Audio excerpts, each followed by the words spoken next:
of the conference. Jackson State sits on top at 2-0. That's where we need to be. Today's game in the SWAC, Florida A&M will be at South Carolina State at 1 o'clock. Grambling State at A&M. This game will be on HBCU Go. For those in the local broadcasting area, that's digital channel 19.2, 19-2. You need a high-definition antenna to make sure you can get that programming. Texas Southern is at Arkansas Pine Bluff. That kicks off at 2 o'clock p.m. Jackson State will be at Alabama State. The kickoff is at 2 o'clock p.m. and it's the ESPN3 game. Biggest thing about that is Alabama State homecoming, and they sold out the stadium with $67 tickets and up. Southern will be at Prairie View. 4 o'clock p.m. is the kick. That's on ESPN+. Bethune-Cookman goes up to Tennessee State, who is winless on the season. 5 o'clock p.m. that game kicks off on ESPN+. And Alcorn State, Mississippi Valley State. Valley still winless this season, the last remaining winless team in the conference. That game kicks at 6 o'clock p.m. The standings in the Southwestern Athletic Conference. Eastern Division, Jackson State sits on top, 2-0, followed by Florida A&M, 2-1, Alabama State, 1-1, Bethune-Cookman, 1-1, the Bulldogs, 1-1, Mississippi Valley State, 0-2. In the Western Division, Prairie View A&M is at 3-0, Alcorn, 1-0, Southern, 1-1, Texas Southern, 1-2, Arkansas Pine Bluff, 0-2, Grambling State, 0-2. Now the presentation of the colors and the playing of our national anthem.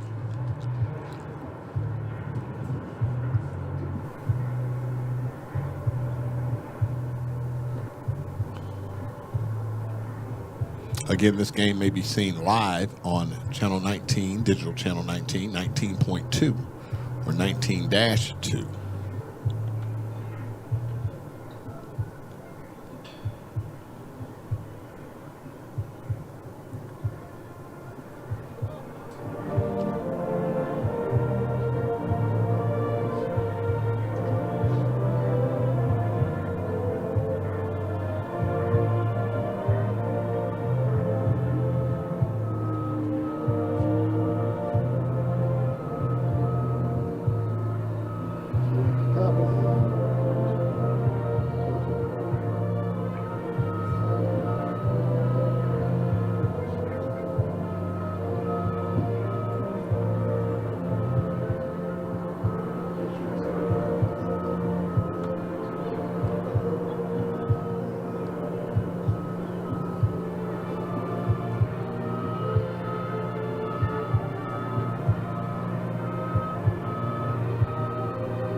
Marvelous rendition of the Star Spangled Banner by the Marching Maroon and White. On the other side of this 1-minute break we're about to take, Michael Burns will talk to head coach Connell Maynor here on 90.9 FM WJAB. This is the Alabama A&M Network.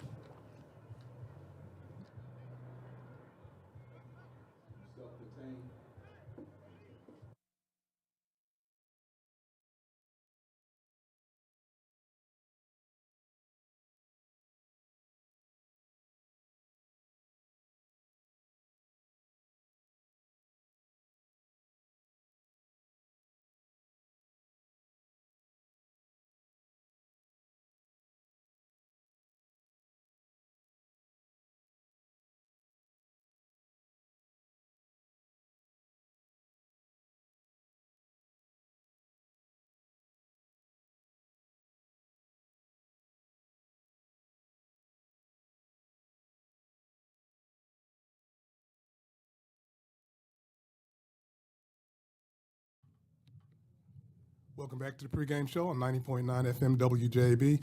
Michael Burns joined now by Coach Connell Maynor, head coach of the Alabama A&M University Bulldogs. And Coach Maynor, another chance for you to go 1-0 this week. Yeah, that's the goal, Mike. Every week, go 1-0. This is the biggest game of the season because it's the next game. And we just got to continue doing the little things and see if we can't go 1-0 this week.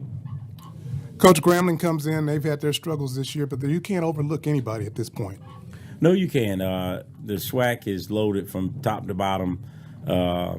This team played Jackson. It was 21-17 late in the third quarter. So they got a good football team. Hughes doing a good job. Got a great defense. He just don't have all his players yet. So they're going to come in here and fight us. We haven't beat them since 2013.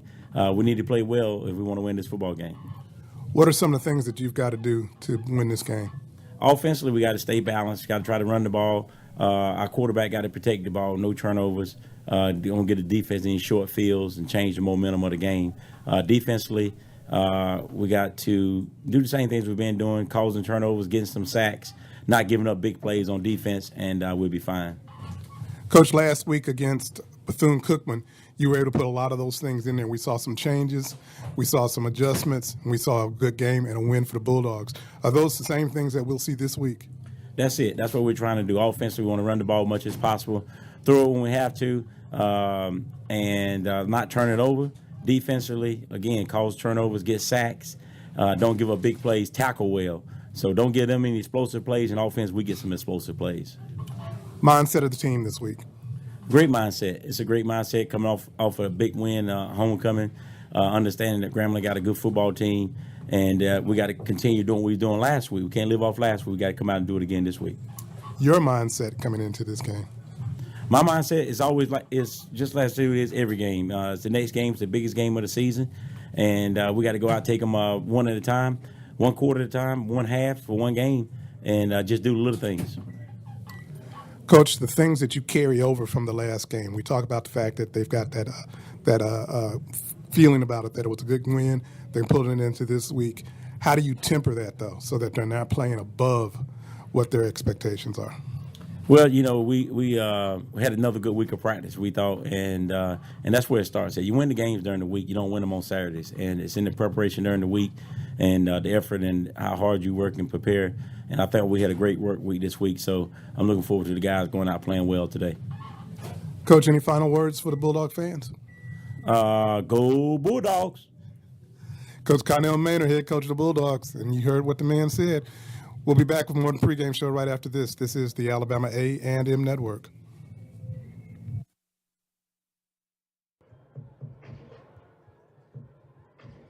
Jonathan Williams, offensive line, Mobile, Alabama.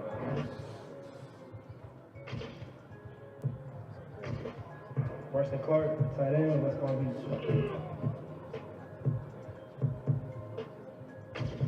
Donovan Eagling, running back, Houston, Texas.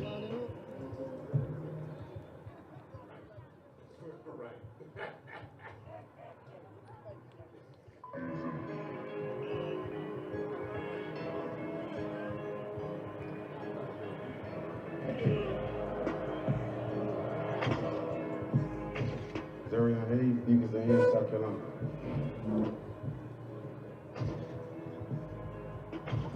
Dorian Weston, defensive tackle, Eastern Michigan.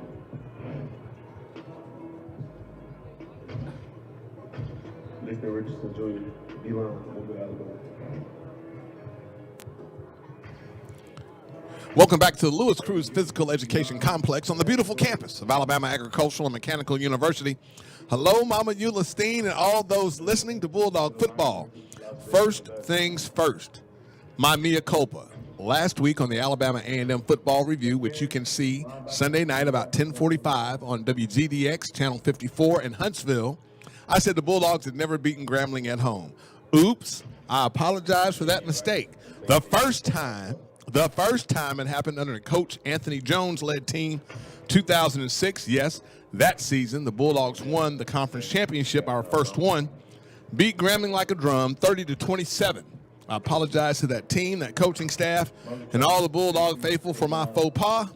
The real deal here is, after going back and doing some further research, this game is not like it used to be. Grambling used to be the big brother in the conference, but right now they're playing like they're the doormat as the Bulldogs captains make their way onto the field. And looking at the Grambling captains on the other side, getting ready for the coin toss. The Bulldogs need to win today. You might as well say need to win out in the season. One thing to get one win on the season, that breaks the cap on it. That puts you in a position to try to do some good things. Second win on the season, you really get to know what your team is like. You heard Coach Connell Maynor talk about what had to happen during the week, that you win a game during the week, not the game day. That means you're installing your game plan. You're installing what you want to do to your opponent based upon what their characteristics might be in the ball game. As we look at the Bulldog captains, and we'll give you those numbers here in a moment. We do see a good number that needs to be on the field, number 85. That's Abdul Fattah Ibrahim, who's in the top 20 in the conference in receiving. He still has not found the end zone because that's been left to not only Langford, our quarterback. It's also been number 7, our running back, now Eglin. Eglin's folks came in, the young man who transferred from transferred from Michigan State. He's from Houston, Texas. He got an opportunity to play, and he did the most with it. The Bulldog captains today will be number 65, Taylor Sanders. Number 9, Dre Terry, who's the Bulldogs' leading tackler out of the linebacker position. Number 53, Farrell Hester II. And, of course, number 16, Xavier Langford. You're listening to Bulldog Football on 90.9 FM WJAB, broadcasting from the beautiful campus of Alabama Agricultural and Mechanical University in Huntsville. This game is on HBCU Go. That's 19.2 on your digital channel, on your smart television, or your old school TV. You can see all the action, and we've got a chance to talk to Charlie Neal, one of my idols in life. You can't do what you want to do unless you see someone that does the same thing. Gives you some motivation. Today, Grambling making their way onto the field as we get their numbers of their captains. They've got on white jerseys, black helmets, and black pants. And the numerals on their uniform are gold. So it's going to be difficult for our spotter, Daryl Griffin, to find their numbers. But the Bulldogs are wearing white helmets, maroon jerseys with white numerals, white pants with that sweet maroon stripe on them. As soon as we get back to finding the Grambling captains for today, we'll let you know who they are. And Grambling's captains are number 30, Garrett Urban, number 92, Wesley Green, number 61, Nolan Wilson, their punter, and number 4, and there are 2 number 4s. One is a quarterback, and that's probably him. Number 4, Julian Calvez, quarterback, 6'3", 190-pound freshman from Orlando High School. Some wonder if your season's not going well, why not play your freshman quarterback, the one you spent all that recruiting money on and that time on to get him to play? Well, head coach Hugh Jackson, late of the Cleveland Browns, the NFL, who is a head coach at Grambling, decided he would go young. And we'll get the results of the coin toss momentarily. Donovan Eglin, who we mentioned, has played in 5 games, 52 rushing attempts, gained 274 yards, 5.3 yard per average yard per game, 3 touchdowns, long run of 23. Gary Quarles, number 3, who used to sing in the backfield, has shut it down for the season. Quarles will get his master's in mechanical engineering next semester.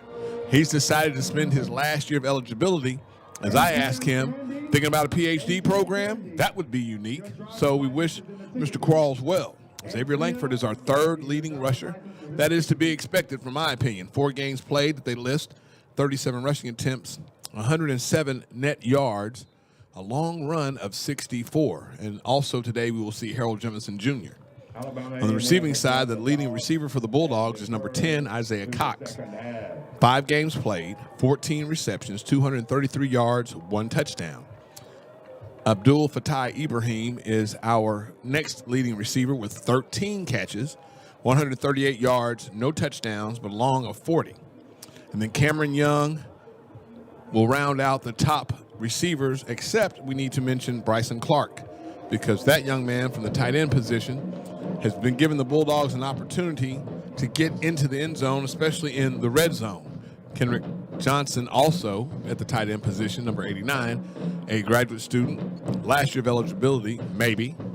He'll get a lot of time today too. But we're looking to see some student athletes whose names we haven't called yet, and we'll get more to that. So before we have the kickoff, we'll take our last station break, and then we'll come back for the kick. The Red Hat is on the field. This is Bulldog Football on 90.9 FM WJAB. This is the Alabama A&M Network.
Welcome back to Lewis Cruz Stadium. The Red Hat is still on the field. Ted Dixie, Michael Burns, Darrell Griffin along to bring you all the action as the Bulldogs take the field. They won the toss but have deferred to the second half. So we get to see number 39, Zach Alvarez, who will be kicking off from his 35-yard line, number 35 from the 35, number 39 from the 35. Bulldogs going left to right on your screen, and back deep for Grambling will be number 6, C.J. Russell, running back, and number 16, Donald Johnson III, a wide receiver. Grambling going right to left, wearing black helmets, white jerseys, black pants with black numerals outlined in gold. Alvarez has it teed up. He'll approach the football, and we are underway. Deep kick to the far side of the field will be fielded at the 5, the 10, the 15. Breaks through, goes down hard. They'll mark him down maybe around the 23-yard line. That was Johnson on the return. The tackle made by the last person getting up was number 1, a transfer, Adrekus Connor, safety, 6'2", 210-pound junior from Port Gibson, Mississippi, transferred from Mississippi State. Grambling now will take the field at quarterback. Will be number 4, Julian Calvez. 7 completions, 28 attempts, 1 touchdown, and 2 interceptions. Running back will be number 28, Maurice Washington. 11 attempts, 174 yards on the season, 3 touchdowns. Had a little delay on getting the snap, but Grambling will go 1st and 10 from their 23-yard line. Bulldog defense shifts. Grambling moves. Coach Bullware, the defensive coordinator for the Bulldogs, has been getting that all season. Start. Number 50. Offense, 5-yard penalty, still 1st down. Taj Martin, offensive lineman, 6'3", 252-pound freshman out of Louisville, Texas. First down, 15 A lot of towns in Texas. First time I ever heard of Louisville. 1st and 10 for Grambling after the 5-yard penalty. Back to the 18-yard line. Michael Burns said that's outside of Dallas, just like Plano. Calvez will hand it off. And the running back, that is number 28 still, Washington, will get over the 25-yard line, so he gets the penalty yardage back. And he'll push the ball up to the Grambling 27-yard line. 2nd down for Grambling. Grambling made with a young quarterback. He's only had 28 attempts during the season. Grambling's probably going to run the football today and then try to get him involved in some RPOs or play-action passes. 2 receivers to either side with a pistol back. Bulldog defense will move again. Grambling will move again. The Grambling center is already talking to the umpire, and that's the gentleman who's wearing the hat behind the defense. And now they will talk about it. When the defense is allowed to shift, and most defenses will move, the offense, when they come set, they have to stay set for 1 second before they can snap the ball, or it's an illegal procedure. This is a long conversation for that kind of penalty. There's no foul on the play. With Alabama A&M band refrain from playing when the teams are at the line of scrimmage. So there's no flag on the play. Alabama A&M banned, refrain from playing when the team's at the line of scrimmage. Playing second down. We've been to a lot of games this year, and I know at certain stadiums they have been playing music up through the snap. So they'll get that fixed one day. Second down, no penalty, we'll do it over. Second down and call it 6 from the 27-yard line. Calvez back to pass. He goes right side. It is complete. Receivers run out of bounds at the 34-yard line. That was number 7, Fazion Wilson, 6'4", 207-pound freshman from Lancaster, Texas, on the reception. That play will result in a Grambling first down out to their 34-yard line. No score. We're just underway here at Louis Cruz Stadium. Bulldogs versus Grambling. It is Breast Cancer Awareness Month. I rocked my pink today. Are you rocking yours? Here's Calvez going to throw the now screen to the far side. It is defended well by the Bulldog defender, but that's after he picked up 6 yards. That's Wilson again. Trying to identify the defender on that play. Bulldogs on the far side. Bulldogs ended up getting Grambling out of their early offensive rhythm, but now Grambling has found a little something. Number 1 on the tackle, Adricus Connor. Now the Bulldogs will be faced with Grambling's second down and 3 from the 41. Well, hand off to Washington. This time Washington goes nowhere. Bulldogs will tackle him for a loss all the way back to the 37-yard line. Hello, Montez and Carl, those listening in around the Huntsville area. You can also watch this game on 19.2. Number 4 on the tackle for the Bulldogs is Zarion Hayes, the 6'1", 240-pound junior from Dillon, South Carolina, who transferred from Appalachian State. Big third down for the Bulldog defense. 3rd and 5 from the Grambling 39. Bulldog defense trying to get off the field. Single high safety. Press coverage on the corner. Bulldogs going to blitz. Calvez moves away from it. He'll make a sling to the far side, and the pass is complete. Good job by Calvez. He'll go out to the 46-yard line of Grambling. That's a Grambling first down. That's number 88, Claude Coleman. 7 receptions on the season, 142 yards, 1 touchdown. Grambling on the move. They don't look like a team that's only won one game during the season. Now they'll change their personnel a bit. 2 receivers will come to the near side. One will be out at the numbers. Jaden Handy will be the running back now. He's joined. It's not Washington. They put a receiver back there with him, but they will bookend the quarterback. And 1 receiver to the far side. Bulldogs will show blitz. They'll bring blitz. And just good job by Calvez. He just threw that one almost into the stands. Incomplete pass. He lives to play another down. 2nd down and 10 for Grambling. No score. 11:30 left to go in the first period. Bulldogs versus Grambling. Grambling in the Western Division, and they're in a place that you rarely see them, and that's last. 2 receivers to the near side, 1 to the far. We'll run the same formation. We'll bookend the quarterback with running back Washington and another receiver. Bulldogs will showing single high safety. Calvez run from the pocket. Flag comes out, and oh my goodness, Calvez got blasted. That looks like number 48. Number 4. That's Zarion Hayes. Holding. Number 55, offense. 10-yard penalty. Remains second down. Chris Chernak Jr., 6'8", 327-pound redshirt junior from Brooklyn, New York. He transferred from Stony Brook. And, man, that will put Grambling back all the way to the Grambling 36-yard line for the second down play. 2nd down and 20. They have to get to the Bulldog 44. Now they will change the formation in the backfield. It will be an offset I. Pistol back behind the quarterback. Running the power and the fumble. Calvez gets on it, and he will be down at the 31-yard line, so back Grambling up further. And now you're getting a look to see why Grambling's record what it is. You make some progress after being taken out of your rhythm by the Bulldog moving and getting several or a couple of penalties for false starts. Then you pick up about 3 first downs, and now you've gotten 1 penalty for holding, and now you've got a fumble. And now it is 3rd down and 28, the scoreboard says. I think it's 3rd and 23.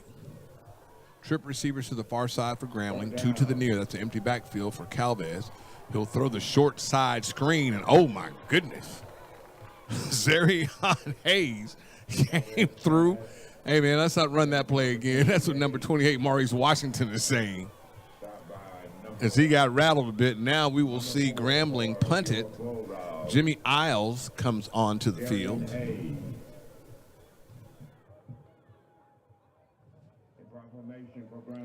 So far, Isles. Number 53, Jimmy Isles. See what his average is. For Alabama A&M. And back deep for the Bulldogs, going to be number 12, Terrell Gardner. End over end kick. Gardner's going to say it's going to ground. He thought about running up. A flag comes in. Must have been holding against one of the gunners. Penalty flag on the They'll field. mark the ball at the 36-yard line after the punt. Hold what you got. Ball was on the Grambling 32. 32-yard punt also, Michael Burns says. We have the red hat on the field. When we come back, we will give you the results of the penalty and put the Bulldogs in play for their first offensive series of the ball game. No score, 9 minutes, 31 seconds left to go in the ball game. During the return, holding, return team, number 13. 10-yard penalty from the end of the run. First down, extended media, timeout. That's Elijah Eberhardt, cornerback, 5'10", 180 pounds from Cincinnati, Ohio. The Bowling Green have transferred. We'll take a 90-second timeout. Bulldogs, Grambling, no score, 9:31 left to go in the first. This is the Alabama A&M Network.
Stadium, Bulldogs Grambling, no score, 9:31 left to go in the first. Ted Dixie, Michael Burns, our spotter Daryl Griffin on hand as we sit next to the Bulldog coaching staff, and they are working those headphones. The red hat is still on the field. That's the person that lets us know when the media timeout is over. This game is being broadcast on HBCU Go. That's 19.2 or 19-1 on your digital channel. I don't have cable, so I don't know if you can get to them on cable. But that high definition antenna is what you need.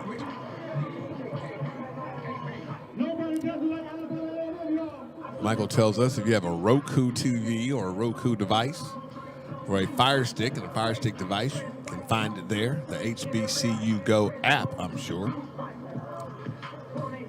Now the Bulldogs will take the field. Xavier Langford in at quarterback. Langford so far on the season. 61 completions on 105 attempts, 5 interceptions, a 56% completion percentage, 4 touchdowns. Trip receivers to the far side. Langford's going to look that way. He's under pressure. He's trying to throw the ball. It comes out of his hand. They don't say it's down. Grambling looks like they picked it up. Goodness. And Grambling does recover the forced fumble. Langford dropped back Ruling to on the pass. field is a fumble, was recovered by Grambling. First down. Xavier had a blind side rusher, if you will, who got to him, but Langford tried to throw the ball rather than eat the ball. Now you've turned it over. Grambling has a chance, 1st and 10 from the Bulldog 12-yard line. 9:20 left to go, and the Bulldogs have, I guess you could say, we've snapped the ball. We haven't actually run a play. Grambling now takes the field. Calvez with an opportunity here. Grambling trying to get points off turnover. 1st and 10 from the 12-yard line of the Bulldogs. Bulldogs showing single high safety, 4 linebacker look. Going to toss it to the far side. Running back will go over the 5, still on his feet. Bulldogs trying to push him out of bounds at least. That's number 2, Williams, Chance Williams, 34 attempts, 120 yards on the season, 1 touchdown. And now the ball would be a 9-yard pickup on the play down to the Bulldogs' 3-yard line. Bulldog defense has to hold. They've been given a short field to work with. Coach Boulware, Keanis Boulware, not saying much. He's got the alignment. Let's see how they play. Grambling with an overload to the left side. 1 back behind the quarterback, and they'll hand it off again. That looks like Williams.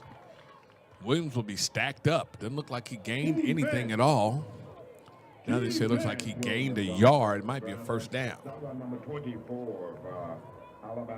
Tackle made by the Bulldogs, number 24, Avion Rice, the freshman phenom. Rice, a safety that has him listed as 6 feet, 200-pound freshman from Fort Myers, Florida. That run was enough for a Grambling first down. It's now Grambling 1st and goal from the Bulldogs 2. Grambling started by getting a Bulldog turnover and downed at the 12. The Bulldog defense is going to move. Grambling looks like they moved, and there are enough flags out there that that's going to back Grambling up 5 yards. No score. 7:55 left to go in the first period. First time the Bulldogs beat Grambling was here in 2006. Score was 30-27. Jeremy Lycia kicked the field goal in overtime to win the game. And I believe Jeremy is a physician now. Alabama A&M, start here, go anywhere. False start. Number 71. Offense. 5-yard penalty. Still. First down. That's number 71, Melvin Priestley, 6'4", 295-pound freshman from East St. Louis. We see a lot of FRs on that, and Coach Hugh Jackson said he wants to build his team. Trip receivers to the near side. 1 pistol back. Calvez back to pass. Now he's under pressure. He spins away. He'll just throw it up in the air out of bounds. Great pressure by the Bulldogs. That's number 24, Avion Rice again, applying pressure. There's no foul for intentional grounding. The quarterback was outside the pocket, and the ball made it to the line of scrimmage. Second down. I love that explanation. Thank you so much. So now Grambling, second down and goal from the 7-yard line. Lost 5 yards due to an illegal procedure penalty. Grambling will round run the same formation. Timeout. Grambling. Now we'll get a 30-second timeout from Grambling. We'll take it with them. No score, 7:33 left to go in the first. This is the Alabama A&M Network.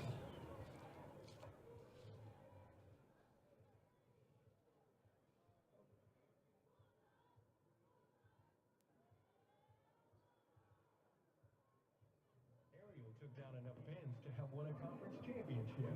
Her mechanics are just as strong in engineering.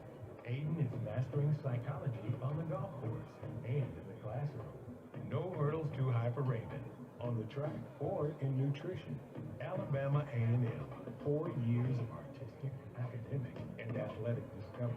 We deliver the full university. Welcome back to Lewis Cruz Stadium. A&M University. Bulldogs and Grambling 0-0, 7:33 left to go in the first. We come back, it will be second down and goal for Grambling from the Bulldogs 7-yard line. A couple of scores may be of interest. FAMU leads South Carolina State 7-0. That game is on ESPN+. We're waiting for the kick in a little over a half hour between Jackson State and Alabama State. Alabama State sold out their homecoming with $67 tickets and up. Should have never told me that. Texas Southern and Arkansas Pine Bluff will play it too as well. Southern and Prairie View will get it on at 4 o'clock p.m. Bethune-Cookman will go up to Tennessee State and see if they can put another 0 on them. Tennessee State 0-4 in the season. That kicks at 5. Alcorn State and Mississippi Valley State. Valley was winless this season. That kicks at 6. So it is fashionable to either go get a former NFL player as a coach or a former NFL coach as a coach, as Hugh Jackson had coached the Cleveland Browns. Eric Kaler, one of our graduate assistants, is from Cleveland. Someone said, now, Hugh Jackson's a good coach, and Coach Kaler said, no, he's not. That's what happens when you're a fan. Still in the TV timeout. They will all be extended, so we'll try to keep up with those later on in the broadcast. Late arriving crowd, but it is Breast Cancer Awareness Month. Folks, we know early detection is the key. If you don't know how to give yourself a self-breast exam, and this goes for men and women, because men get breast cancer as well. And then you add on top of that having prostate cancer as well too. Look, take it from me. As long as you stay up on your medical condition, you get options. If you do not stay up on your medical condition, sometimes your options are limited. So for all those who have survived and those who have gone on, we like to say thank you. We remember you today. We want everybody to stay healthy. And if somebody told me once, if you can't be good, be careful. If you can't make it to the doctor, look for a free prostate cancer clinic. Examination includes a PSA and a digital rectal exam at the Huntsville, Madison County Health Department, usually in July. Second down and goal for Grambling from the Bulldogs 7-yard line. Offset, H-back, pistol back. Calvez going to roll the pocket right. He's looking. Now he's going to tuck it and run, and now he slides because he was just about to get blasted inside the 5-yard line. Avion Rice again, all over the place. That's a freshman phenom. I mean, he is, you look at him, and he is a very imposing figure to be a true freshman. Calvez will get the ball down to the 3-yard line. Looks like they have it marked at. This is 3rd and goal for Grambling. They got the ball on a Bulldog turnover at the 12-yard line. They made it down to the 2. Penalties have pushed them back. Loss of yardage put them back, and now it's 3rd and goal.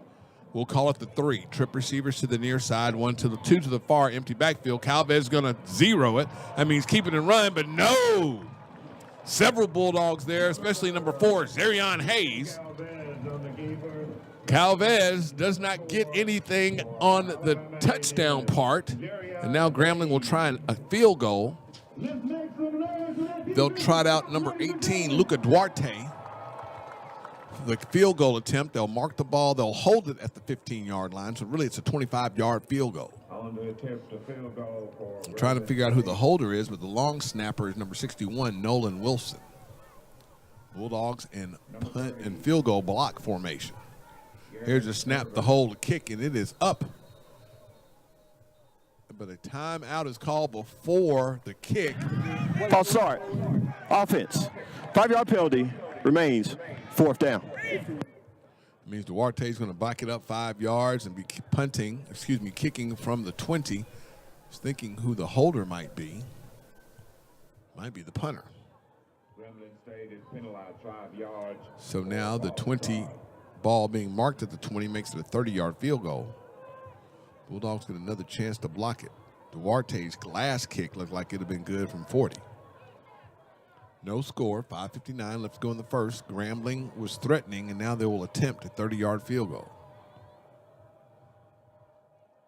Snap, hold, kick. The officials check. It is good. Grambling goes up on the Bulldogs 3-0. 5:44 left to go in the first. TV timeout. 90 seconds. This is the Alabama A&M Network. Left in the first quarter. State 3, your Alabama A&M University Bulldogs 0.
Welcome back to Lewis Cruz Stadium. Grambling has just executed a 6-play, -1 yard drive. 3 minutes and 36 seconds come off the clock. The 30-yard field goal is converted by Duarte. Grambling up 3-0. Ted Dixie, Michael Burns, and Daryl Griffin, our spotter, on hand. Some of the Bulldogs' defensive stats so far: we've only run one offensive play, and that resulted in a turnover. Marquez Beeson, 3 solo tackles. Zarion Hayes has 1 solo. Jabron McNeil has 1. And Adricus Connor has 1. 2 quarterback hurries from from Avion Rice. The Bulldogs filed themselves down 3-0. Red Hat is still on the field. The next timeouts, I believe the extended immediate timeouts, maybe 3 minutes. Sometimes you get home and you're watching a game on TV, you're just wondering if the timeout is ever going to end. 5:44 left to go in the first. Beautiful day here at Lewis Cruz Stadium. The wind was blowing earlier.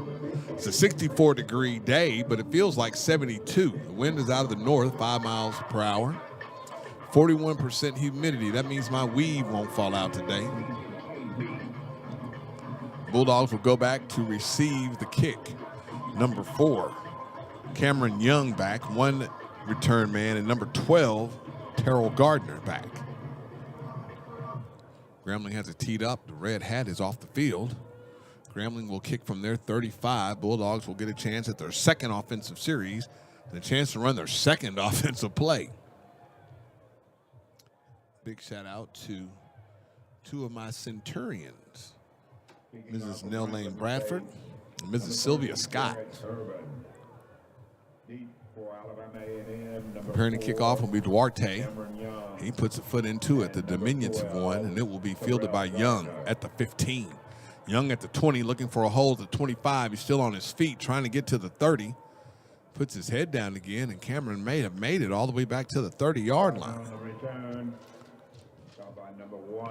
Tackle made by Grambling's number 1, Myron Stewart, the defensive back, 6'1", 195-pound senior from Port Gibson, Mississippi. All right, Xavier Langford comes back in the game, and we're looking for him to hand that off to Donovan Eglin. 2 receivers to the far side, 1 to the near. Now the slot receiver is going to fake the jet sweep. They'll hand it off to Eglin. Eglin's going to power forward. He'll be down about the 34-yard line. Quick pickup of 4. Second down and 6 for the Bulldogs now.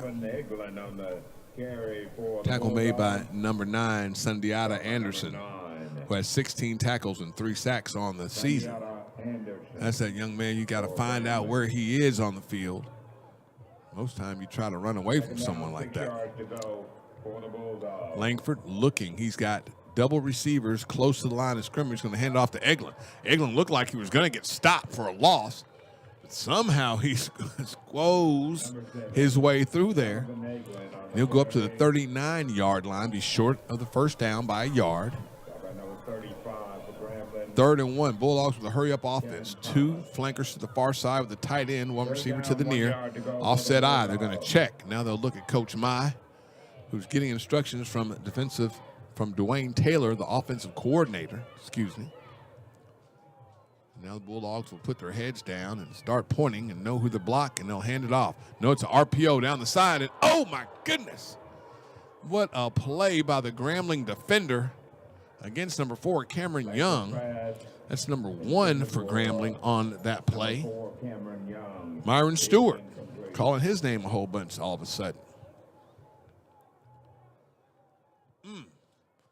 That play not being a first down. Langford had a chance, but the defender Stewart played better defense. 1 yard to go. And now Bulldogs are going to send back number 39, Zach Alvarez, to punt. No, excuse me. Yes, Zach Alvarez or Victor Barbosa. As soon as he turns, that's a fake punt. Bulldogs had to get to the 40-yard line. Looks like they barely made it. That's Harold Jemison Jr., and that's a first down Bulldogs. If you get A&M, Connell Maynard will be at midfield or closer, and it's 4th and 1. You might as well always play for them to run the fake at you. Looked like Grambling was ready for it. The Bulldogs just outperformed Grambling on that play. 1st and 10 for the Bulldogs from the 40-yard line. Langford now back in, a quarterback still. Trip receivers to the far side. The point of the spear will be number 6 for the Bulldogs, Keenan Hambrick. Here's Eglin again, handoff. Eglin through the hole, still on his feet, over the 45, over the 50. Eglin will go down after an 11-yard pickup, first down. Eglin transferred from Michigan State. Michigan State had the best running back in Division I football 2 years in a row. Hurry-up offense for the Bulldogs. We're going to stack the 2 outside receivers. That's a Daytona set. Going to throw the screen to near side. That's Cameron Young, who will put his head down and drive the ball up to the 39-yard line of Grambling, or down to the 39. 2nd down and 1. Number 4 on the tackle as well. Number 4, Joshua Reed. 2nd down, 1 yard to go for Trip receivers to the far side, 1 to the near. Eglin will now switch from the left side of Langford to his right. Another look at the sideline. Coach Mai looking for the instructions. Now he'll make the signal. Langford and the Langford and the offensive lineman will get in sync. Langford going to hand it off, and a helmet comes off from one of the Grambling defenders. And Eglin is going to lose. Looks like he loses about 1.5 yards. Tackles made by number 92, Wesley Green, 6 foot, 326-pound senior from DeSoto, Texas. Boy, Grambling went to Texas recruiting, and they must have beat the bushes. They've got enough names on here of cities. 3rd down, 2 yards. 3rd and 2 for the Bulldogs. Offset eye to the near side.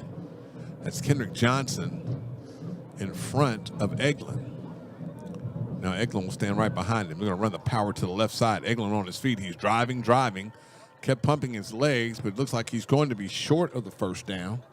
Number 40, Chandler Moncrief, the Grambling linebacker, 6 feet, 245-pound junior from West Monroe, Louisiana. Transferred from Northwestern State. I believe that's who Grambling beat this year. Empty backfield set. We've got 1 receiver running around. He'll end up in the slot. We had stacked receivers on the far side. One of them will move now. He'll fake the jet sweep. 4th and 1. Bulldogs lining up like they're going for it, really just trying to pull Grambling offside. Another receiver. Now they're going to fake the jet sweep. Quick pass on the RPO. It's complete to number 6, Hambrick. That is enough for a Bulldog first down.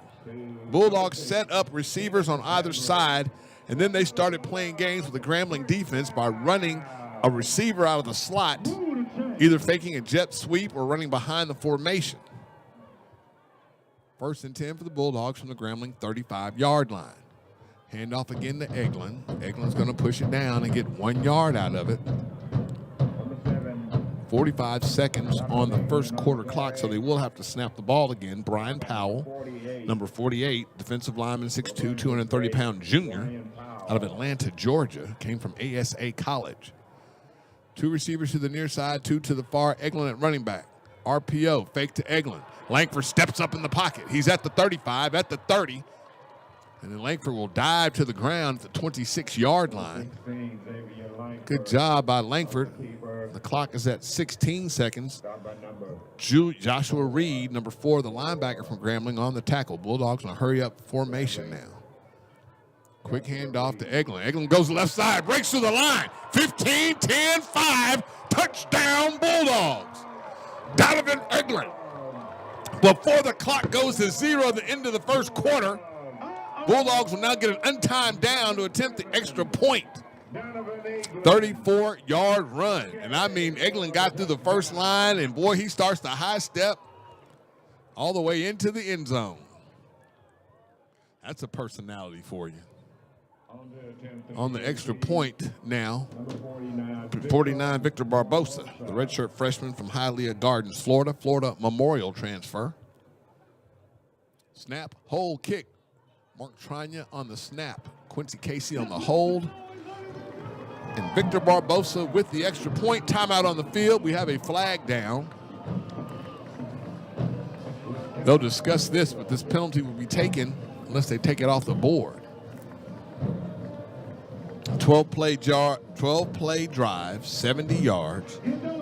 5 minutes, 32 seconds come off the clock. Fine touchdown run by Donovan Eglin. We'll stay right here and see if we can get the penalty. The red hat is not on the field yet. Coach Maynor is. As we hear the marching maroon and white play the fight song. This is a long discussion. We know it's not about where they're going to eat after the ball game. Here's the explanation. Nope, they're thinking about it. We might have to give the guy, the DJ, some new jokes. We still can't get the explanation. They're still trying to work it out.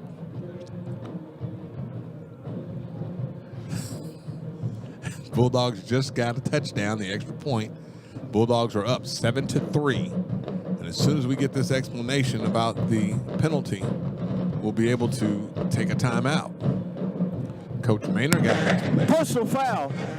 Illegal block below the waist. Kicking team. 15-yard penalty we enforced on the try. Repeat the try. So we have an untimed down. We've got to back the ball up from the 3-yard line out to the 18. Put 7 on top of that, 25. This makes this extra point a 35-yard attempt for Mr. Barbosa. And now the timekeeper is probably the back judge, is informing the red hat that we're not going to take a TV timeout now. We're going to run the try. But he is still, he's still here. Michael says we're on the timeout, so we'll take it with him. Let's give them a minute here while they get the extra point. No, we'll stay here. The teams are coming on the field. So maybe we'll make everybody stand at the line of scrimmage. TV games are so difficult because you pay the bills by running commercials. But we're ready now to try this extra point again. And now they're going to try to hold them up. The official can't. The referee cannot see them. But the red hat is all the way inside the numbers. Now the TV timeout guy. Personal foul. Illegal block below the waist. Kicking team. 15-yard penalty will be enforced on the try. Retry. Just to explain that penalty, folks, probably now in all levels of football, you cannot block below the waist. Even in the free blocking zone, it's getting to be questionable. Trina with the snap, Casey with the hold, Barbosa with the extra point attempt from the 25, which makes it a 35-yard try. It is dead center down the middle. The Bulldogs go up 7-3, 15 minutes left to go. That means the start of the second quarter. We come back after a 2-minute timeout. This is the Alabama A&M Network. Second quarter. Your Alabama A&M University Bulldogs 7, the visiting Grambling State Tigers 3.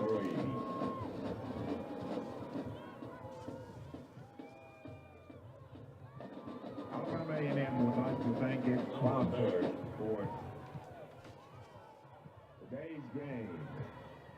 Huntsville Hospital, Kia Motors, Union Chapel Missionary Baptist Church, Regents Bank, the Orthopedic Center, Fellowship of Faith Church, Redstone Federal Credit Union, Mercedes, Logicor, and Coca-Cola.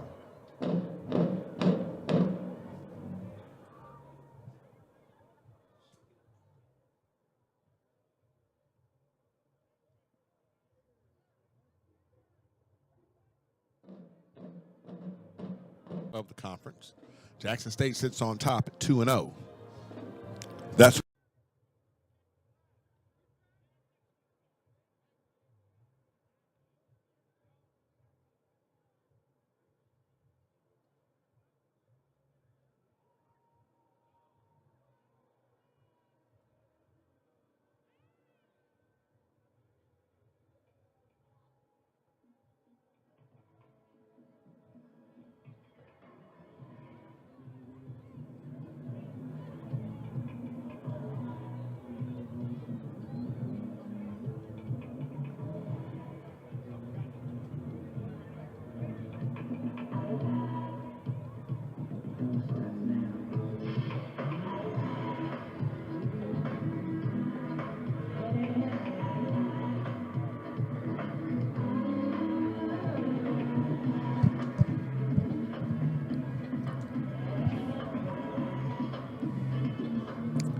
welcome back to the Lewis Cruz Physical Education Complex. The Bulldogs have just run off I just lost it. 12-play, 70-yard drive, 5 minutes and 32 seconds come off the clock. Donovan Eglin, know that name. A 48-yard so far, 1 touchdown performance, a 26-yard run. The extra point is good by Victor Barbosa. The Bulldogs now lead Grambling 7-3. Ted Dixie, Michael Burns, Darrell Griffin on hand. This game may be viewed on HBCU Go, which you can probably get on your digital television on the digital channel 19.2 in Huntsville. Look for maybe a CW network or any of the Byron Allen networks around the nation, those television stations rather. Mr. Allen, we're so thankful for expanding the reach of HBCU sports. And yes, now we're getting a couple of questions. Gary Quarles, who was our starting running back, some said he was the best running back in HBCU football, decided he had not played 4 games yet. If you play 4 games in a season, you have up to 4 games in a season to play before you can transfer, and that year not count against your years of eligibility. And also the griot, if you know about the griot, I know some of y'all do. They have some of the movies on there that y'all like. So Quarles decided that he wanted to get his master's in mechanical engineering next semester when he graduates. Then he wanted to see if he could get 1 more year in. I asked him, you going to go to a PhD program, play for a year? There you go. Now, there was a penalty, but that was assessed during the extra point. Bulldogs now will be kicking off from their 35-yard line. Bulldogs now going right to left. Grambling going left to right. Here's number 39, Alvarez, with the kick. He'll be fielded by Grambling at the 16, and he'll go down short, maybe right at the 25-yard line. 9-yard return. Lyndon Rash, wide receiver, 6 feet, 220-pound senior from Baton Rouge, Louisiana. Grambling now trailing 7-3. Bulldogs really gave Grambling those 3 points. They got them off a turnover. That was a Xavier Langford attempt at a pass, but I guess they will give them credit for a forced fumble. 1st and 10 for Grambling from their 24-yard line. Bulldogs going to show a single high safety. That's Moses Douglas back. Press coverage. No, now they'll back up on the corners. Calvez going to hand it off. Looks like Washington trying to go left side. He's got some room, but Washington gets tripped up after he picks up a yard. Thought there might have been a holding call there. Number 21, Anthony Fieldings on the tackle. 5'10", 175-pound sophomore from Apopka, Florida. No, Apopka. Thank you. Apopka. 2nd down and 9 from the 25-yard line of Grambling. Bulldog defense will shift again. 4 down lineman, 4 linebacker look. Calvez just throws it up, and it's picked off. There you go, number 24, Avion Rice with the pick. I don't know if it slipped out of Calvez's hand or what. I can see the bad luck that's following Grambling. It seems like when you're on a slide, there's nothing you can do right. Calvez was under no pressure. He wasn't moving. He was standing in the pocket. It looks like the ball just slipped out of his hand. Avion Rice just rolled right up there and picked it off. Bulldogs in business, 1st and 10 from the Grambling 45-yard line. The ruling on the field is interception. After the play, unsportsmanlike conduct, number 24, intercepting team. 15-yard penalty, 1st down. I guess he was too demonstrative after the interception. Nevertheless, Mike said he flipped and spun the ball. I said, oh, well, somebody did that last week in a game, so not with these officials. 1st and 10 for the Bulldogs from their 40-yard line now. 2 receivers to the near side, tight end to the far. Yes, that's right. Eglin with the ball. He'll spin at the 40. Still on his feet at the 45. Eglin will go down. The 48-yard line, the Bulldogs. Give him an 8-yard pickup on the play. Number 35, Kevin Thomas. Defensive back, 6 foot, 185 freshman from Lake Charles, Louisiana. Hurry up offense from the Bulldogs. 2nd down and 2 from the 48-yard line of the Bulldogs. Eglin, handoff again. He'll put his hand up. He'll push the pile. He'll spin over the 50, over the 49, and finally he will go down the 48-yard line of Grambling. That's enough for another Bulldog 1st down. At the first quarter, Eglin was averaging 6.9 yards a carry. The tackle was made by number 47, Tyron Vessel, 5'10" defensive back, 185-pound redshirt freshman, from Baton Rouge. 1st and 10 for the Bulldogs from the Grambling 47-yard line. RPO for Langford. He's going to look left and just throw the ball away. Good play by Langford. There was no one there, which is where you want to throw the ball. Now Grambling's trying to say it should be intentional grounding. There was no one there. There's no foul for intentional grounding. Quarterback was outside the pocket. Ball landed beyond the line of scrimmage. 2nd down. We might have to put some lights on the field, like the telestrators, to show you where the pocket is. That would help me. 2nd down and 10 for the Bulldogs after the incomplete pass by Langford. 2 receivers to the near side, 2 to the far, and that's the short side of the field. Eglin's lined up to Langford's right. That's the short side of the field. Coach Mai is going to make the adjustment. Langford's going to call the protection. Grambling, 4-down lineman, 2 deep safeties. Langford bobbles the snap, but he'll grab it. Look. Now he's going to roll the pocket left, still looking, trying to beat the defender. Langford is just going to throw it, but he was under pressure by number 4, Joshua Reed. Langford waited as long as he could. There was no one in the pattern. Just got rid of it. Good job again by Langford. We've watched him grow up the last couple of weeks at quarterback. He made a mistake earlier this game, but he was able to rectify that situation, didn't let it linger on him. This is his first year as a starter. No sense in getting excited. 3rd down and 10 for the Bulldogs. Trip receivers to the near side, 1 to the far. Eglin in the backfield.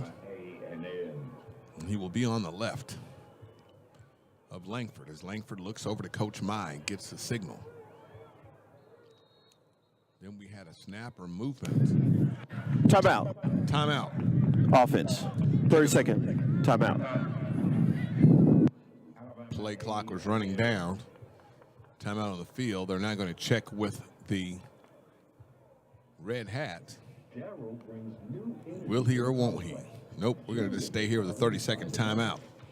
Into the first quarter statistics for you. 12:49 left to go in the first half. Bulldogs leading 7-3.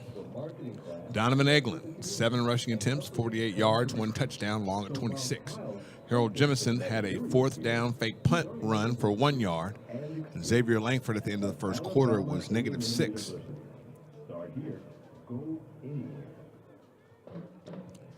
Cameron Young has 1 reception for 9 yards. Quincy Casey they have listed as 1 reception for 4 yards.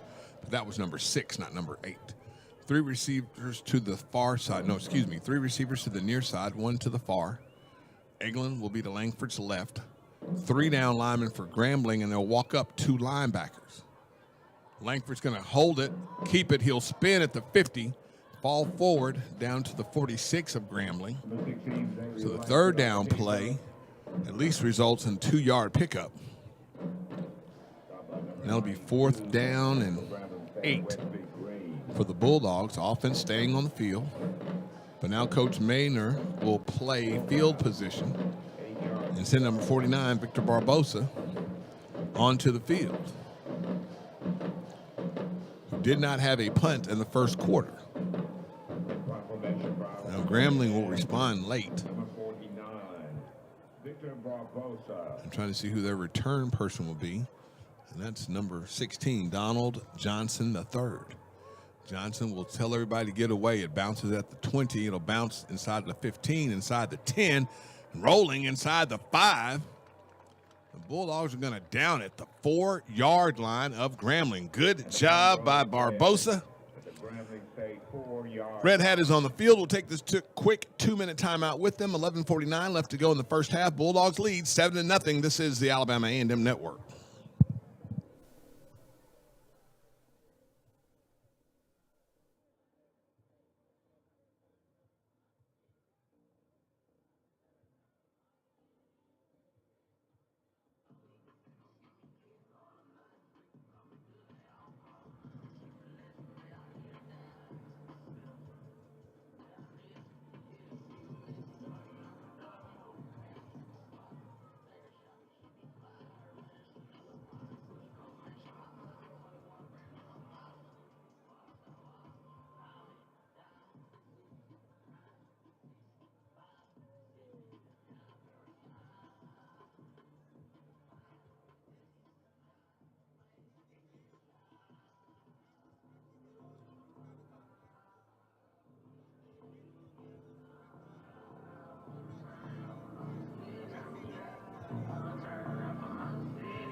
Welcome back to the Lewis Cruz Physical Education Complex. The Bulldogs are up 7-3. Ted Dixie, Michael Burns, Darrell Griffin, our spotter.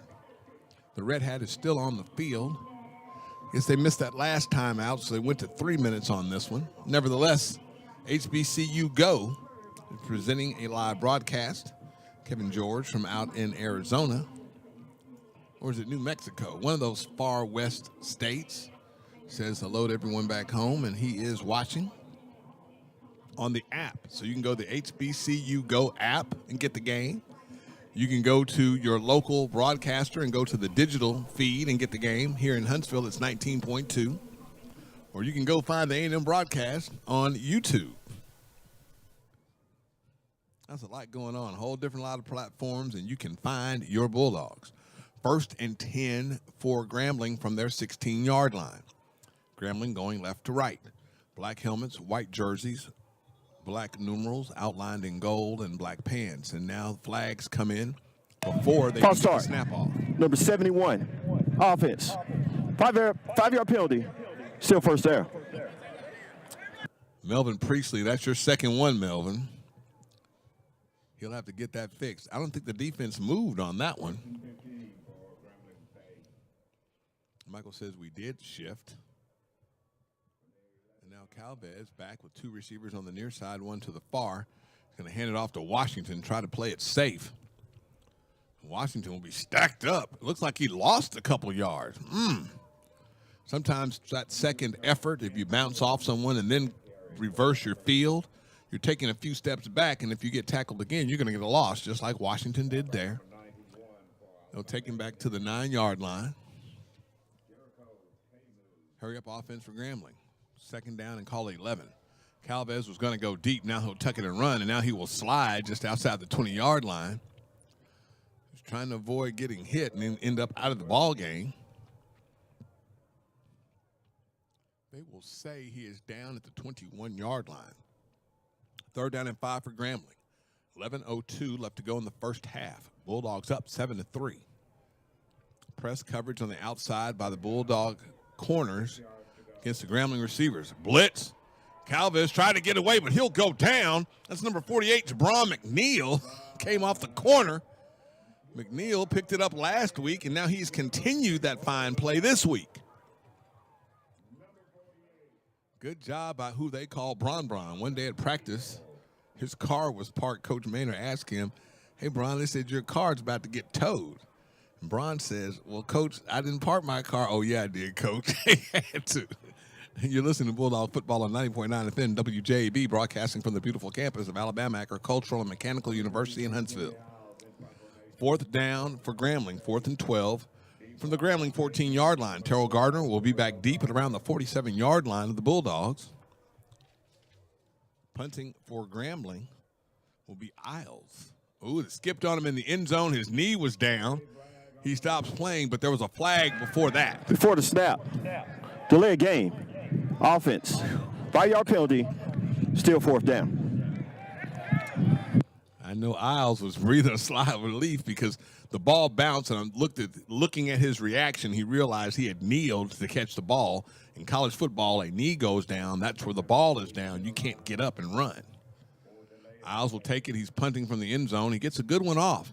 Gardner's going to get one in return, but it went over his head. It bounced at the 50, at the 40. Now Gardner will get it at the 27. He makes one defender miss. Trying to make another one miss, but Gardner's going to go down at the 28-yard line. Number 6, Ray Estes. 6 foot, 180-pound senior from East St. Louis. Tagged him. There is a stiff breeze as During the return, illegal blocking the back, return team, number 24. 10-yard penalty from the end of the run, 1st down.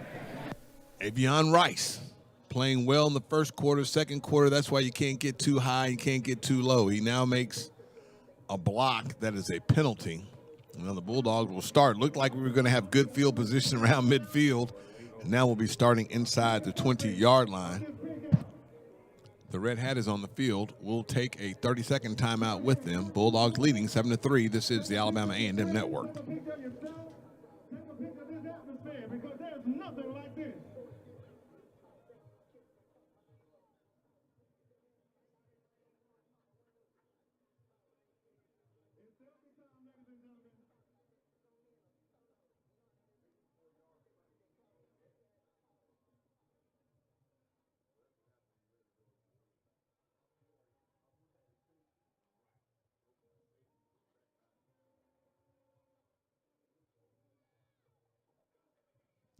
Welcome back to the Lewis Cruz Physical Education Complex, the beautiful campus of Alabama Agricultural and Mechanical University in Normal, Alabama, which sits on the outside of Huntsville. Bulldogs up 7-3, 9:29 left to go in the first half. Ted Dixie, Michael Burns, and Darrell Griffin, our spotter, on hand. A couple of programming notes. Yes, if you're local, you can find this game on 19.2 or 19-2. If you are located around the globe, the HBCU Go app shows every game every week. So you've got a lot of options. Maybe you make your Fire Stick work. Be like my dad and can't get it to work. I'm going to try to just go regular up and down TV and see what happens. A couple scores for you. FAMU now up on the defending national champion South Carolina State, 14-0. Jackson State and Alabama State will get it on. It's 2:03, so the kickoff has already happened. They have a line on this game. Jackson State is favored by 27 points. Texas Southern and Arkansas Pine Bluff are just underway as well. Texas Southern is favored by 13 points. There is no line for our game that I can see. Bethune-Cookman, Tennessee State will kick at 5. Southern and Prairie View will kick at 4. And Alcorn and Valley will kick at 6.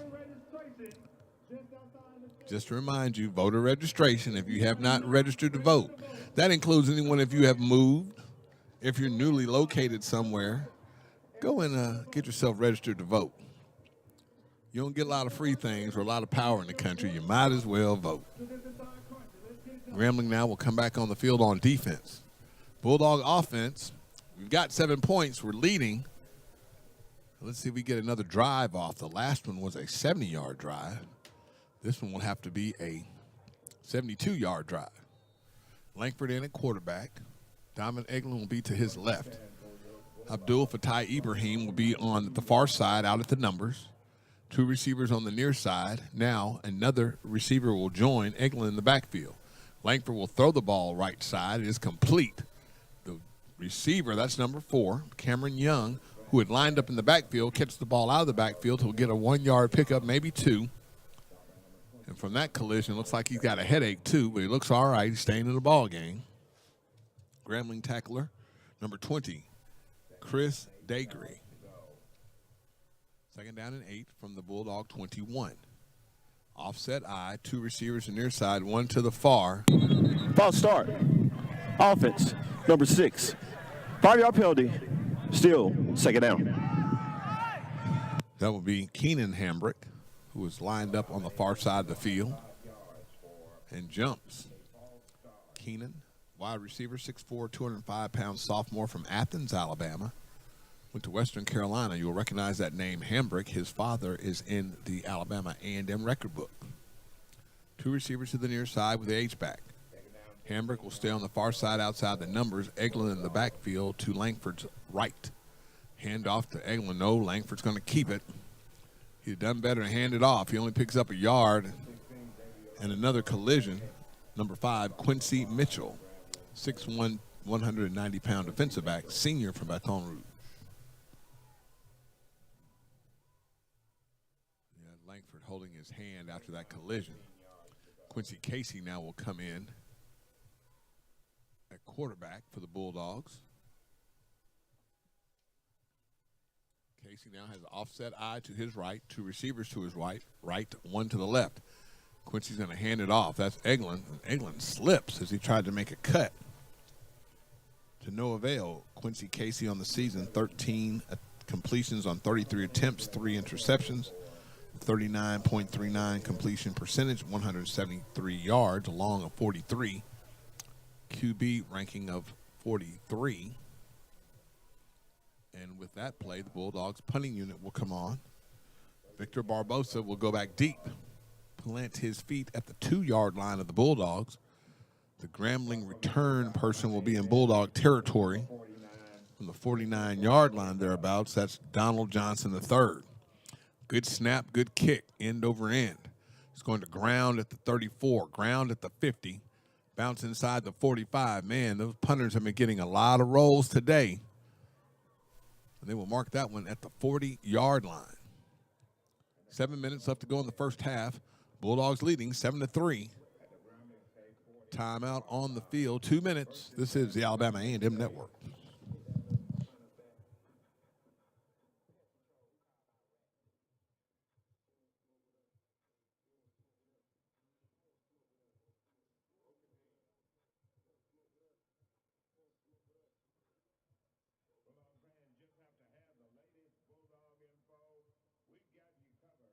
The official online home of Alabama A&M Athletics.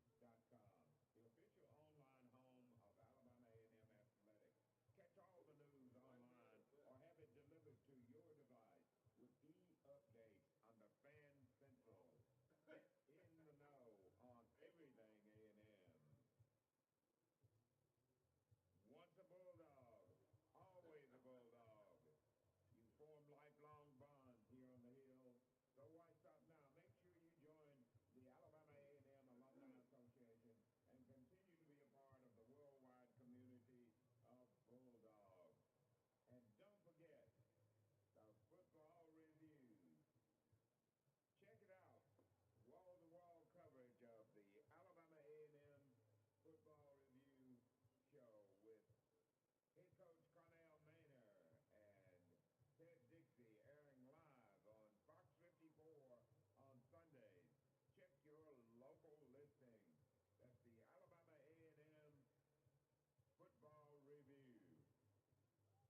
Welcome back to the Lewis Cruz Physical Education Complex, and we're going to keep our eyes on Xavier Langford, number 16 for the Bulldogs, starting quarterback. He left the field holding his hand. I wanted to say it was his right hand, but he's been on the training table. Dr. Greco came over and looked at him, and he has his helmet in his hand. Does not look to have any lingering effects. Probably going to be okay. Nevertheless, Quincy Casey will be at quarterback if nothing changes. Now the Bulldog defense will go to work. Grambling has the ball, 1st and 10 from the Grambling 40-yard line. Grambling will go the 3 receiver set, 3 to the near side. 2 running backs will book in Calvez. Single high safety for the Bulldogs. Bulldog defense shifts again. Now Grambling will send a receiver out past the numbers on the far side. Bulldogs showing blitz. Here they come. Calvez, oh my goodness. Oh my goodness. Calvez was under a maroon wave. There were so many people hitting him that time. Led by number 95, Hayden Guilford. Defensive end, 6'2", 220-pound senior out of Loganville, Georgia. Calvez has to leave the game. His helmet came off. Looks like they will go with, at quarterback, number 8, Quatarius Hawkins. 55 out of 112 for the season, 5 touchdowns, 4 interceptions. 2 receivers either side. Pistol back to Hawkins left. Hawkins back to pass, going to throw a screen. But the Bulldogs smell it. Number 24, Avion Rice on the play. Freshman phenom probably does not do him justice. Number 28, Maurice Washington was the receiver. Nowhere to go. Lost all the way back to the Grambling 30-yard line. 10-yard loss. Third, it'll say 19 on the scoreboard. The down marker will be at the 30, so it's 3rd and 20. Bulldogs are going to send 2 safeties deep. One will be Rice. The other will be Douglas. 2 receivers to the near side for Grambling, 1 to the far. Hawkins back. Pass over the middle, threw it behind the receiver. It would have been near first down. Intended receivers number 15, Noah Bean, the tight end, 6'2", 235-pound grad student from Simi Valley, California. He formerly was a student athlete at the University of Nevada, Las Vegas. And yes, 64-yard punter. That will be Isles, Jimmy Isles of Grambling, number 53. Looking at our roster, we had a student athlete transfer from UNLV as well. Marquez Beeson, back deep, high punt. It's going to be a rainmaker. Beeson back, he'll let it fall at the 25. It'll bounce all the way inside the 10, all the way inside the 5. It's Kill still rolling. They're going to let it get near the goal line of the Bulldogs. Beeson won't make that mistake again. He just gave up 24 yards of field position. 5:09 left to go in the first half. Bulldogs leading 7-3. Timeout on the field. 69-yard punt this time to go with this 64-yard punt. Timeout on the field. We'll take it with them. Bulldogs up 7-3. This is the Alabama A&M Network.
Welcome back to the Lewis Cruz Physical Education Complex. The Bulldogs are up 7-3.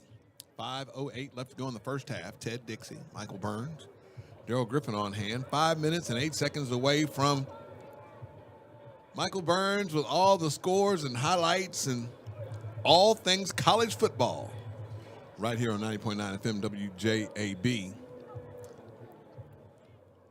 As Michael says, naming rights are still available. For more information, no, real talk. Rights are available. If you want your business to get better known, or if you want to expand, as our president, Dr. Wim, says, expand your brand. Bulldogs will be starting inside the 1 yard line. We're still looking to see if Xavier Langford will go back into the ball game. He came out holding his right hand. He got looked at by Dr. Greco. We don't have the Dr. Greco tent. We might have lost it last week at homecoming with the wind blowing.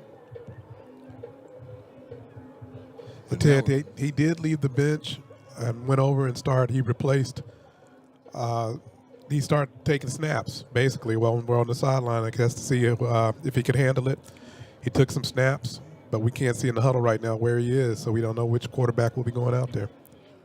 The real news there is if you can take a snap, you can go back in the game. The real question is, can he hold the football to throw it? We know he can catch it. And now we look, and I see number 8, Quincy Casey, back on the field. Casey gets another chance. He'd had a rough going in the beginning of the season, as did the entire team. As now this is high school band day, along with breast cancer awareness and the pink out. And we see a cornucopia of band uniforms in the end zone. Casey's going to roll the pocket left. He's got a receiver. It's complete. That looks like Hambrick out to the 8 yard line. Good pitch and catch right there from Quincy Casey. 6-8. Number 20 made by the tackle made by number 20, Chris Dagree. Second down, leaving 2nd and 3 for the Bulldogs. 7 yard pickup on the play. Bulldogs will hurry up to the line of scrimmage. Now they'll run the far side slot receiver in the middle, and then we'll hand it off to Eglin. Eglin will pull some people with him. He'll be marked down over the 10 yard line. He has to get to the 11 for a first down. The tackle was made by Grambling's number 91, Cameron Richardson. That will be enough, as Ronald McIntosh, our in-stadium announcer, will tell you. 1st and 10 for the Bulldogs from the 11, leading 7-3. We made a mistake in the first the first quarter. That's where Grambling got their 3 points from. They started from the Bulldog 12 after Xavier Langford fumbled. Hand off to Eglin. He'll try the right side. Grambling will give him a yard, but nothing more. Hambrick will come back into the ball game. Sundiata Anderson, defensive lineman, 6'5", 240-pound junior from College Park, Georgia. Sundiata Anderson. 2nd down and 9. 2nd down, 9 yards to go. Casey in a quarterback, Xavier Langford. This is not the shuttle. Langford got injured. Coach Maynard must figure, let's just take it to the half and get him right. Quincy comes left side, is complete. Good job. Reception made by number 4, Young. Young will spin over the 15-yard line and go down to 17. Dagree again on a tackle. 3:10 left to go in the half. Be nice the Bulldogs to get a score here. The Bulldogs won the toss, deferred to the second half. You know they're going to take the choice. And it will be important at the end of the game. The way the wind is blowing, there's got to be some thought into that. 3 down linemen for Grambling, 2 deep safeties. Bulldogs will spread them out. Fake the toss to the left side. Pass down the middle. Bryson Clark with a catch outside the 40-yard line. Great job by Quincy Casey. Bryson Clark on the reception, the junior from Delaware Beach, Florida. Casey, good job, and there's the confidence that we need to see from the young man. Stack the receivers to the outside, and he'll hand it off to Eglin. Eglin will spin over the 50-yard line and go down to Grambling 49. 35, number 35 for Grambling, Kevin Thomas, a defensive back, 6 foot, 185 pounds. Illegal substitution. Defense. The defense does get an opportunity to substitute if the 5-yard offense penalty. substitutes. Still first down. Coaches do get caught up in making a change too late sometimes. Coach Jackson, he's going to hear about it from the Grambling folks. You know, Coach Jackson said the Grambling players had to earn the G on the side of their helmets. That's why you just see them in solid black helmets. First and 5 instead of first and 10. First and 5 from the 49-yard line of the Bulldogs. 2 minutes, 24 seconds left. I'm going to throw the screen to the far side. That will go nowhere. Catch was made by Isaiah Cox of the Bulldogs. He's the Bulldogs' leading receiver, and he finally sees the ball today. We're going to stack the outside receivers again. Eglin in the backfield. Going to run the screen near side. That's Hambrick. Going to see him make a move. He made one at the 50. Still on his feet at the 45. Shoestring tackle kept him from still being running. That's Chris Dagry. We're going to wear him out over there before the end of the half. 1:54 left to go. First down for the Bulldogs, Ron McIntosh says, and it'll be from the Grambling 38. Quincy Casey in the ball game. Has not missed a pass yet. He's going to run the play action. Throw it down to seam again. There's Clark. The 30. Clark gets up into the 37-yard line, but that's enough for another Bulldog first down. Called the 27-yard line, excuse me. Dagry again will come right side of the Grambling defense. And Dagry's going to have to make the tackle. 2 receivers to the near side, 1 to the far. Timeout. Timeout Grambling. We'll take a 30-second timeout with them. 30-second timeout.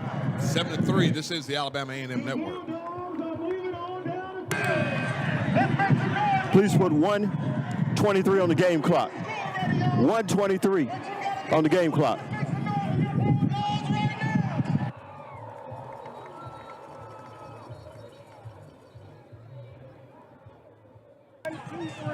Please put 1:23 on the game clock.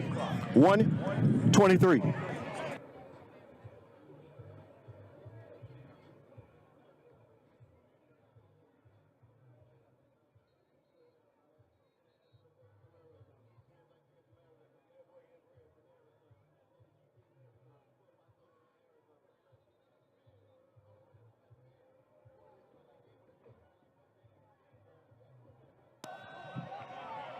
.123 on the game clock. Please put 1:23 on the game clock.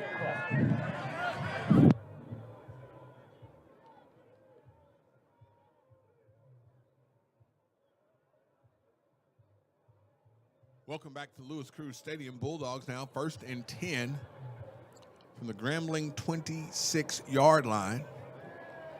1 minute and 23 seconds left to go on the game clock after they got it adjusted for those extra 3 seconds. Bulldogs will send 2 receivers to the near side with the tight end, 1 receiver to the far side at the numbers. Casey back to pass. He looked off 1 receiver. Look at another. He'll just throw it away. Good job by Quincy Casey. Don't turn it over. Incomplete pass. 2nd down and 10 for the Bulldogs. Casey's pass is incomplete. This is Breast Cancer Awareness Month. So the Dancing Divas have a pretty pink or fuchsia. I don't know. Don't get me started. Lots of pink in the stadium. 2 receivers either side. The far side of the field has a nice spread. The near side of the field has the receivers close together. Harold Jemison Jr. in the backfield now. Casey back to pass. He'll look, hurry up and get rid of it. Oh, the ball goes in the air as he was releasing it. The pocket collapsed around him. Good job to not turn it over. 3rd down and 10 for the Bulldogs. Number 92, Wesley Green, on the pressure. Donovan Eglin now will come back into the ball game. Jemison will come out. The Bulldogs don't give you any break at running back. You get 2 big backs. Jemison is 6'1", 228. Eglin's 5'11", 226. Empty backfield set for Casey. Eglin will now go out past the numbers. Casey back to pass. He's going to throw it up in there. He had a receiver. Oh, my goodness. He just overthrew Keenan Hambrick, who would have gotten his first touchdown as a Bulldog. Looked like Hamrick got tied up trying to get away from the defender. If he's running, he catches that easily. He was defended again by number 20, Chris Dagery. Keep going to the well. It's going to bite you sooner or later. That sounded like Yogi Berra, but now Victor Barbosa will come on for the field goal attempt, being held by Quincy Casey. He will be kneeling at the 33-yard line. It's a 43-yard field goal attempt. Barbosa has a 42 to his credit so far this season.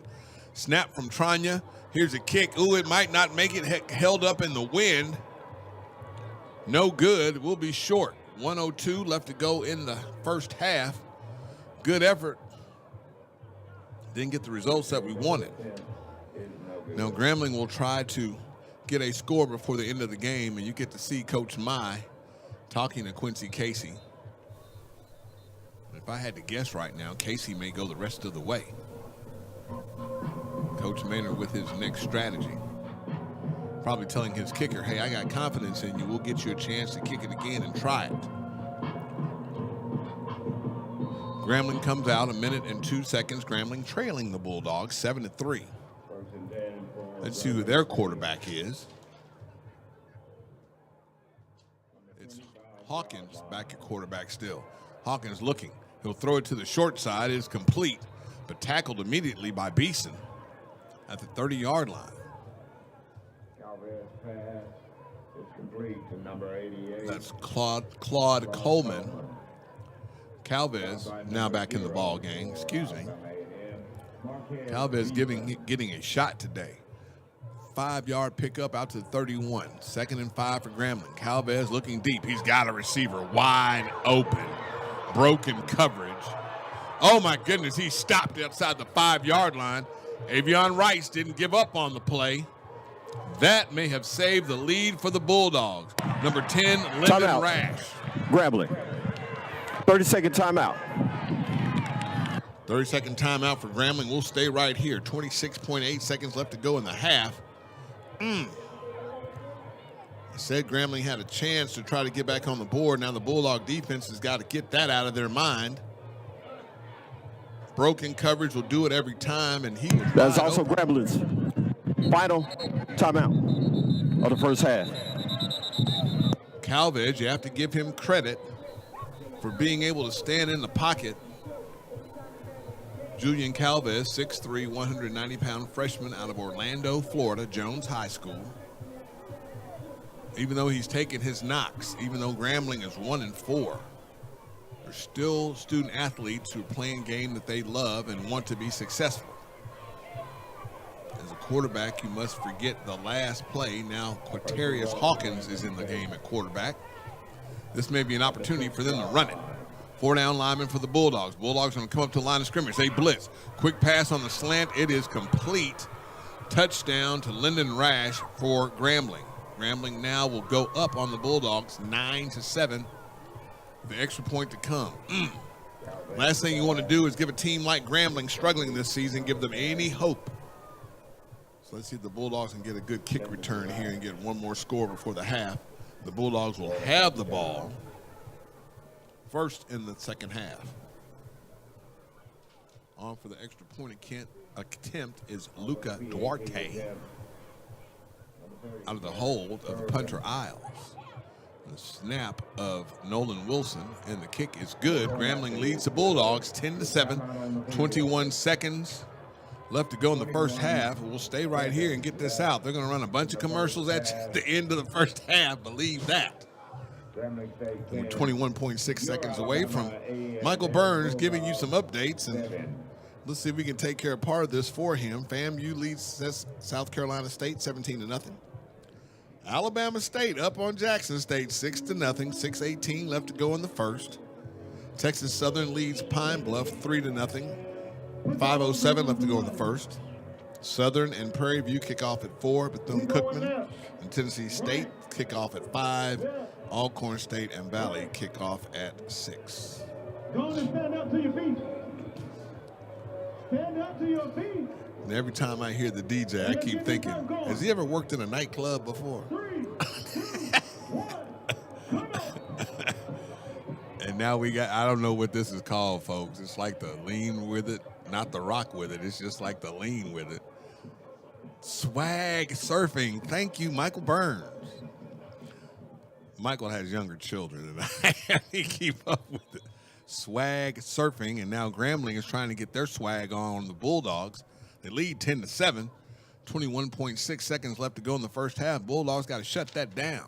Kicking out for Grambling. Now, Duarte kicking off. But now they have changed who's kicking off. It's Garrett Urban. End over end will go into the end zone. It'll almost get out of the end zone with the wind behind him. Bulldogs with a touchback. They'll take it over 1st and 10 from the 25-yard line. Probably enough for 2 good plays. The wind blowing into the faces of the Bulldogs. Wind's out of the north today. Earlier it was at 5 miles an hour, but that flag is standing straight out. That's about a good 20. And yes, if you're watching the game on television and listening to us, as you should do, you'll see the cornucopia of band uniforms, as this is high school band day. 1st and 10 for the Bulldogs from the 25-yard line of the Bulldogs. Quincy Casey still in at quarterback. And this is the victory formation, so Casey's going to take a knee. Clock will run out.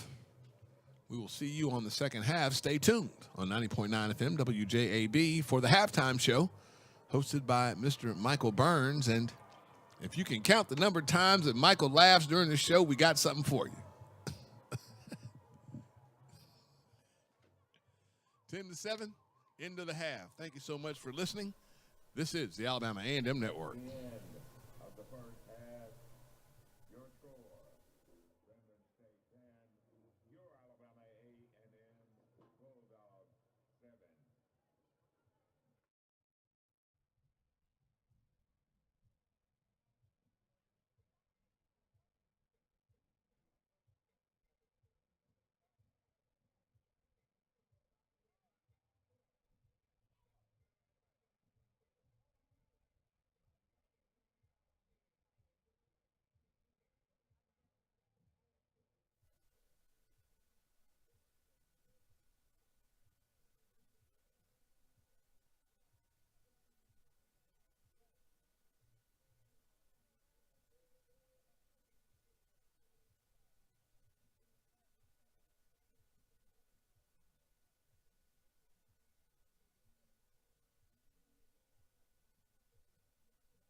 3-0. At the end of the first.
13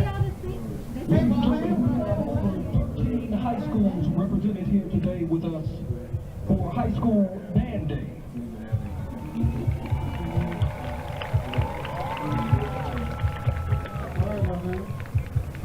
Hey, where do they find YouTube? We got to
for the Maroon White Band and Riders. Once again, we are recognizing Breast Cancer Awareness Today. That's why we're wearing this pink. And at this time, we have a very special message from our very own Alabama A&M graduate, Dr. Hadiya Nicole. They have an actual cancer killing machine. But they need our help. They need to bring this treatment out of the lab. From mice to men. And women. And children.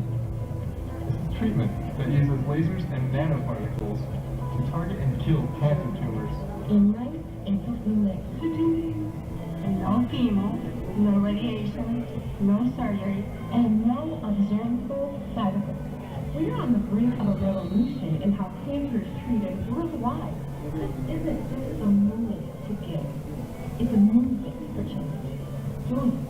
Donate now at orally.org or by texting ORA to 71777.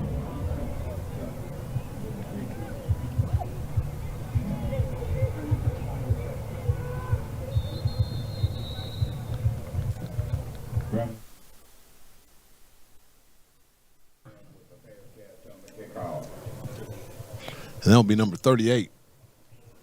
Not Jaden Brunson. That's all. Nope. We don't have 38 listed on our roster right now. Several jerseys get changed during the course of a season, mostly because of tears. Let's give a big shout out to Hank Harris, our equipment coordinator, provider.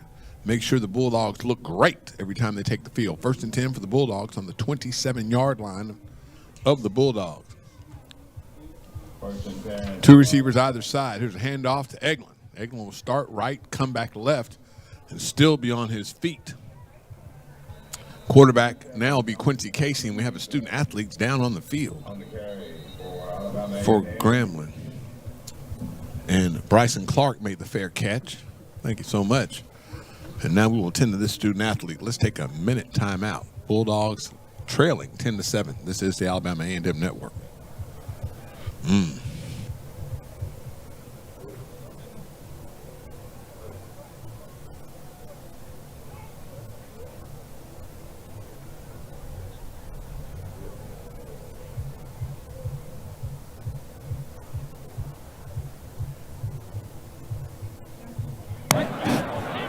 Timeout on the field.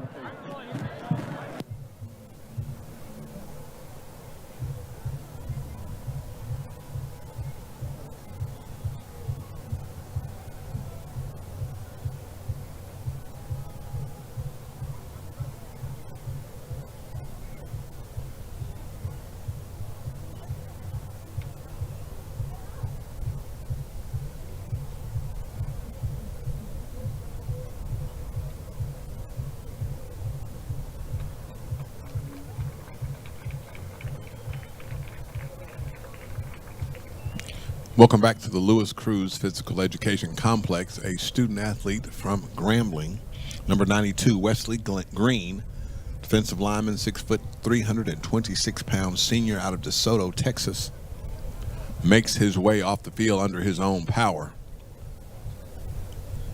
But looks like he may go into the protocol. Don't know if we will see him for the rest of the game. TV timeout still underway here. Bulldogs trailing 10-7. Grambling, as it was explained to me at halftime, Marquez Beeson, defensive back, 5'11", 195-pound junior, transfer from the University of Illinois out of Dallas, Texas. Well, he went for the pick on the out pattern, but it was an out and up. That's why the Grambling receiver was so wide open. Good patience by Calvez to go find a receiver, and that enabled Grambling to later on go in with a touchdown run. No, excuse me, touchdown pass. It was slant pattern at the goal line, and now the extra point, Grambling's up 10-7. Bulldogs get the ball first in the second half. When we come back, it will be a 2nd down and 1 after the TV timeout. Again, this game may be seen on HBCU Go, and it's our, somebody might say it's our bad that we didn't pub that better, but there's an HBCU Go app. If you can't find it on your TV, you can get to in most of the major markets. That's Byron Allen's company. Most of the major markets do have one of those television stations. In Huntsville, it's Channel 19, and it's broadcast on station 19.2. You might say the CW15. And you could find the video and audio. Mr. Charlie Neal, one of my idols growing up. I got a chance to talk with him before the game. 2nd down and 1 for the Bulldogs from the 36-yard line of the Bulldogs. The one receiver is already located on the near side of the field, out by the numbers. Bulldogs with white helmets, maroon jerseys with white numerals, and white pants. And a handoff on the power. This is Donovan Eglin, who will hold the ball high and tight, will make his way out to the 41-yard line. That 4-yard pickup will be enough for an Alabama A&M first down. Coming into the ball game will be the Bulldogs' number 70, Cortez Heron, a 6'3", 320-pound grad student from Saluda, South Carolina. Bulldogs want to hurry up a quick snap, run the power to the right side. Here's Eglin again, and he will pick up 3 yards up to the Bulldogs' 44-yard line. Tackle made by Lewis Matthews, number 57 for Grambling, a junior from Tallahassee, Florida. 2nd down and call it 7 from the 44. The Bulldogs, 2 receivers to the near side, 1 to the far. Grambling showing blitz right up the middle. 3 down linemen, 1 in standing up. The 2 linebackers acted like they wanted to blitz right up the middle, which some people will call the zero. Hole. Diagonal formation for the Bulldogs secondary. Here comes that blitz. Here comes that handoff. It's an RPO, though, rather. Xavier Langford, just know that's Quincy Casey in the quarterback, and he just missed Cameron Young on the slant. That is not a very easy play to run. Coming off the bench. 3rd down and 7 now for the Bulldogs. We'll get Casey's halftime stats. He did not miss a ball or miss a pass completion in the first half. Bulldogs have a little bit of confusion, but now they get the right personnel out. 3 receivers to the far side, 2 to the near. 10 seconds on the play clock, plenty of time. They'll check with Coach Mai on the sideline. Casey will now call a protection. Grambling, 4 down, 3 down linemen, 1 standing up. Here they come. Casey over the middle, and he will throw it just off target. He had a receiver, would not have been enough for a first down unless Gardner would have broken a tackle. No flags on the play. Number 5, Quincy Mitchell, the 6'1", 190-pound senior out of Baton Rouge, was the cover man on the play. Now coming in to punt will be Zach Alvarez. 3-person shield for the Bulldogs, and Donald Johnson the 3rd. Be back deep for Grambling. He's at the 16-yard line of Grambling. Bulldogs going from left to right. Alvarez drops the ball, but he recovers and punts it. No flag as he's run over, and the ball now will bounce inside the 5. Turnabout is fair play. The ball will come to rest at the 1-yard line. Good job. And I said Alvarez. That's Victor Barbosa. Barbosa did a good job to bobble the catch on the pass back to the punter and then regroup and then still be able to get off a punt that ends up putting Grambling. Should be at their 1-yard line, but now they're going to mark it at the 15. Must be the spot of first touching by the receivers. 13:01 left to go in the third quarter. 13:01 left to go in the third quarter. Man, I don't know if it's an off day. It just feels a little bit off. Bulldogs trailing 10-7. Just looks like something has to happen to take the lid off of it. It's Breast Cancer Awareness Day on the 41-yard punt. No return and the timeout on the field. Let's take a quick minute with them. Bulldogs trailing 10-7. This is the Alabama A&M Network.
Welcome back to Lewis Cruz Stadium. We'll change it up for you. Ted Dixie, Michael Burns, Daryl Griffin on hand. 13:01 left to go in the third period.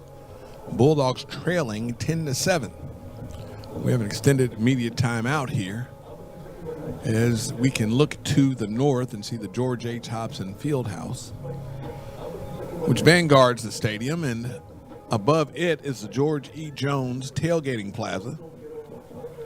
Nice job, paint job rather, on the barn. Always wanted to turn that into like a party barn, like at Tuscaloosa, the party barn. And you can get a good vantage point of looking up on Normal's Hill, and you can see the tower that sends a signal from 90.9 FM WJAB throughout the Tennessee Valley. 1st and 10 for Grambling from their now 15-yard line. They did not mark the ball inside the 1. They said it was touched as it was grounded, but we did not get a signal then. 2 receivers to the near side, 1 to the far for Grambling. And now the defense pointing out where to go, and there it is. And, oh, my goodness, the backwash, if you will, when a defender is beaten and then turns around and runs. Floyd Chalk IV was the running back, 5'9", 185-pound freshman. There's another freshman from Mission Hills, California. Hurry-up offense for Grambling after the 6-yard pickup, no 7-yard pickup on the play. And now Grambling moves again. It's an illegal procedure call. Ball start. Offense, number 88. 5-yard penalty. Remains second down. Quatarius Hawkins is now in at quarterback for Grambling. After that 5-yard penalty, that puts Grambling back behind. 2nd down and 8. Not 2 sticks yet. 2nd down, 8 yards. That's what you hear on the field. When they say 2 sticks, that means you have more than 10 yards to go for a first down. 2 receivers to the near side, 1 to the far. Bulldogs will counter 4 down linemen, and now they'll back up into coverage. Hawkins down the middle of the field. Pass is incomplete on the hash. Past the outstretched hands of number 15, Noah Bean, the 6'2", 235-pound grad student at tight end from Simi Valley, California. How he got from Simi Valley to Grambling, we'll never know, but now it's 3rd down and 8. You're listening to Bulldog Football on 90.9 FM WJAB, broadcasting from the beautiful campus of Alabama Agricultural and Mechanical University in Huntsville. 3rd and 8 from the Grambling 17. Bulldogs showing 2 deep safeties, 3 down linemen, 1 standing up. Here comes the blitz from the corner. That's McNeil. And now Hawkins will get out of the backfield. He'll tuck it and run. He's over the 20, over the 25. Hawkins run out of bounds over the 30-yard line, but that'll be enough for a Grambling first down. You get him backed up. You get a chance to get off the field. Jabron McNeil runs on the blitz but can't get there. Hawkins steps up in the pocket and then goes left, and there's no one there but green grass or field turf. Number 28, Maurice Washington in the ball game for Grambling. 2 receivers to the far side, 1 to the near. Washington will be to Hawkins left. Hawkins back to pass. Oh, my goodness, he's hit by Trey Terry. And Terry must have knocked Hawkins back 5 yards. Goodness. Hawkins looking to the sideline like, nah, coach, let's not run that again. Hawkins pass, then complete. Now looking to try to see. That is an incomplete pass. No flags on the play. Did not see the flag. Pass interference. Wow. Defense, number 11. 15-yard penalty, automatic first down. That's against Moses Douglas. We were pointing at the field, but now the 15-yard penalty will put Grambling in business. 1st and 10 at their 46-yard line. Guess the official could not find it. 2 deep safeties for the Bulldogs. The corners will back off, play a little zone. Now they'll roll up and change the coverage. The tight end goes from the right side to the left. Here's a handoff coming to the left side. Running back trying to get to the edge. That's Washington. He'll get over the 50-yard line. He'll mark him down at the 49. 5-yard pickup on the play.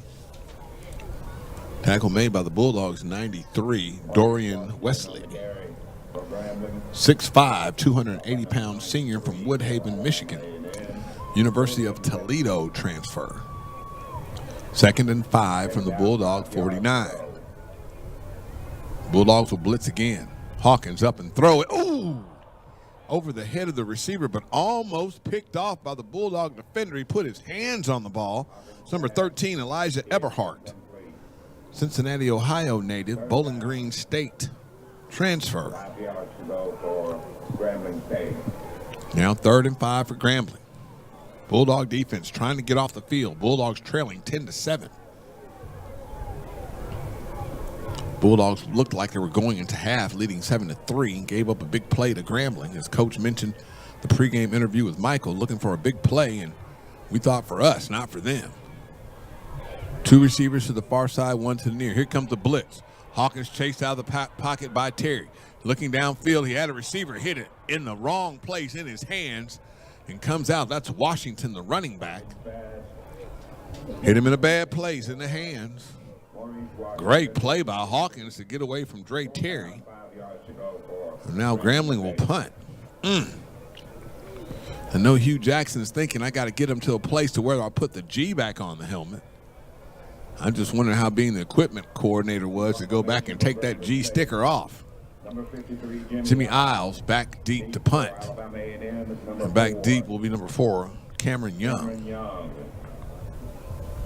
Safeties over, corners over the Gunners. Nice end over end kick. Young's going to get a chance, but he'll let it bounce. And it will take a sideways bounce. Mercy. Didn't go inside the 10, but they'll mark it down at the 12. Timeout on the field. We'll take it with them. 2.5-minute break. 10:31 left to go in the third. Bulldogs leading, trailing 10-7. This is the Alabama A&M Network. 1st and 10 for Alabama A&M.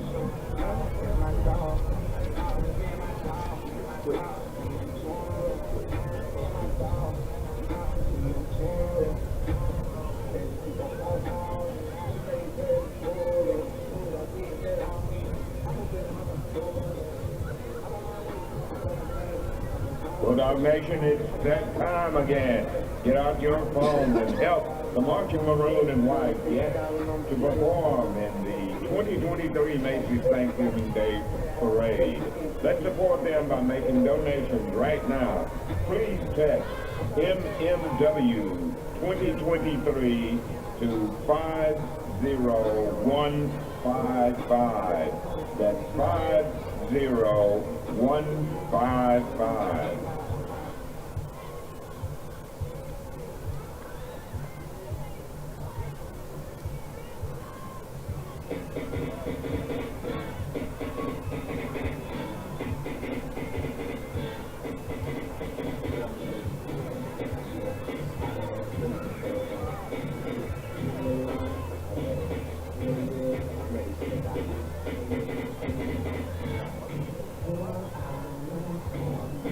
Get ready, fans. It's almost that time. Let's get ready for baby cam. Let's see the cutest of the next generation of Bulldogs. And watch to see if you make it on the big board. Baby cam. Welcome back to Lewis Cruz Physical Education Complex. Jackson State. An update from Montgomery, and Alabama State homecoming has now gone up 7-6 over Alabama State. Here at Lewis Cruz Stadium, it's 10:31 left to go in the third period. Bulldogs trailing 10-7. Ted Dixie, Michael Burns, Darrell Griffin, our spotter. Michael Morins and his team working with HBCU Go today. And before the game, we heard some changes to the schedule. They will be here for the Alabama State, Alabama A&M basketball game in the Event Center. Better get your tickets. I'm not standing outside of a new building waiting to get in. I'll let y'all stand in the I got to get a ticket line. Season tickets also are available. Please consult AAMUsports.com for more information. Grambling now will come back on the field, as do the Bulldogs. Bulldogs 1st and 10. They'll say now from the 13-yard line after the punt. Bulldogs going left to right. Grambling's going to show us 2 deep safeties right off. Quincy Casey back in at quarterback. I did not get an update on Xavier Langford's condition. 3 receivers to the far side, 1 to the near. Going to hand off to Eglin. He catches the edge, 20, 25. He'll go down at the 27-yard line. Good job by Eglin. Better job to look for it. Dagry got the tackle again. That young man has been busy for Grambling. First and 10 for the Bulldogs. First and 10 for the Bulldogs from the 27-yard line. Incomplete pass intended for Clark. Incomplete on the right side of the formation. Bulldogs tried to go hurry up, but the pass was just a little bit off target. 10-7, Bulldogs trailing. Second down and 10 from the 27-yard line of the Bulldogs.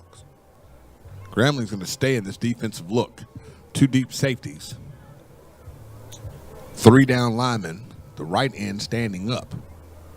Two receivers either side of the Bulldogs. Delayed blitz. Now we're going to throw underneath the Gardner. Gardner at the 30, 35, 40. Gardner run out of bounds at the 41-yard line. Good job by the young man. Tackle made by number 5, Quincy Mitchell. Good job by Gardner to make a play. He just outran the defense. Keep the Bulldogs in business. First and 10. Now they'll stack the receivers. Throw the screen to the far side, but then they will throw a flag because no one was set. False start. Offense, number 4. 5-yard penalty. First down. When you get a penalty like that, that's an indication that the quarterback is just a little bit anxious. You still have to call the signals and still have to get your folks set before you run the play. Quincy Casey building confidence here and then trying to work out a few more of the kinks when you haven't played in a minute. That's what happens. Trip receivers to the near side. Tip of the spear will be Gardner. One receiver to the far side. Casey with the pass. Back to him. He'll throw to Clark. It looks like he and the ball and the defender got there at the same time. 57, Lewis Matthews. The ball falls to the ground. That was a weird-looking play after a 5-yard penalty back to the 36-yard line for the Bulldog offense. Second down and 15. The Bulldogs have to get to the Grambling 49-yard line for a first down. Coach Mai adjusts the play on the sideline. Bulldogs have two receivers to the near side. That's Gardner and Young. One to the far. Going to hand it off again to Donovan. And, man, he just holds that ball up and gets to running. He'll get all the way to the 47-yard line of the Bulldogs. Tackles made by number 6, Ray Estes for Grambling, a 6-foot, 180-pound senior. Hurry up offense for the Bulldogs. 2 by 2. Eklund in the backfield. Third down and 15, the scoreboard says, but it's really 3rd and 5. Donovan's going to carry the ball, and my goodness, his power alone got him a Bulldog first down. Wow. Donovan Eklund, his folks, I think they sold some more number 7 jerseys. Chandler Moncrief on the tackle for Grambling. Bulldogs hurrying up from the Grambling 48-yard line. 3 receivers to the near side, 1 to the far. Eklund to Quincy's right. Hand it off again. No, that's Harold Jemison Jr. in the ball game, and he pushes the pile just the same. They'll finally mark him down the 43-yard line of Grambling.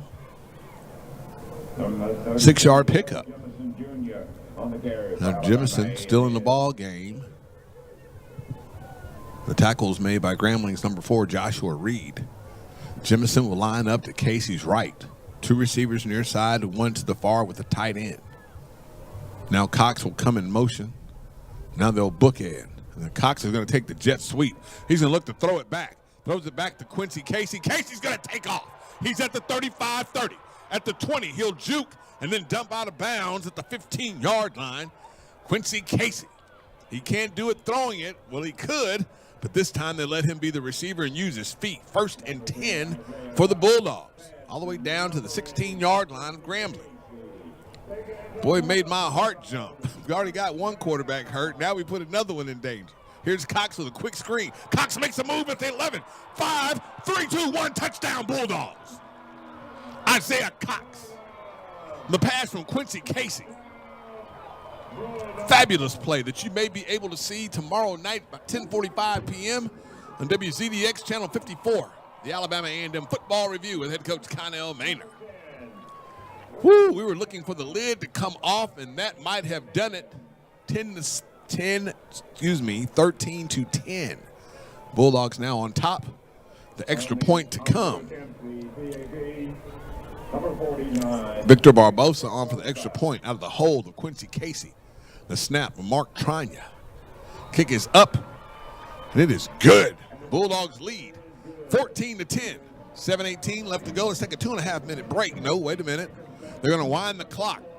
Stay here. No timeout in between this score. Bulldogs going to line up and kick as Coach Maynard greets his student athletes and they come off the field. Get those crowds up. Get those shakers in the air. Get behind your Bulldogs. So Cox starts it off with the fake reverse pass back to Casey, which is a 27-yard pickup. Then Casey to Cox. He returns the favor. 16-yard touchdown pass. 9 plays, 87 yards. 3:13 comes off the clock. The extra point by Victor Barbosa is good. Bulldogs leading 14-10. We'll stay here and see who's back deep for Grambling. That looks like number 6, C.J. Russell. And number 16, Donald Johnson. Trying to play a little bit of trickeration with the numbers. You'll start watching film, and you tell your student athletes, watch 6 and 16, 6 and 16, and then you run an 8 out there, and then run a trick play with them.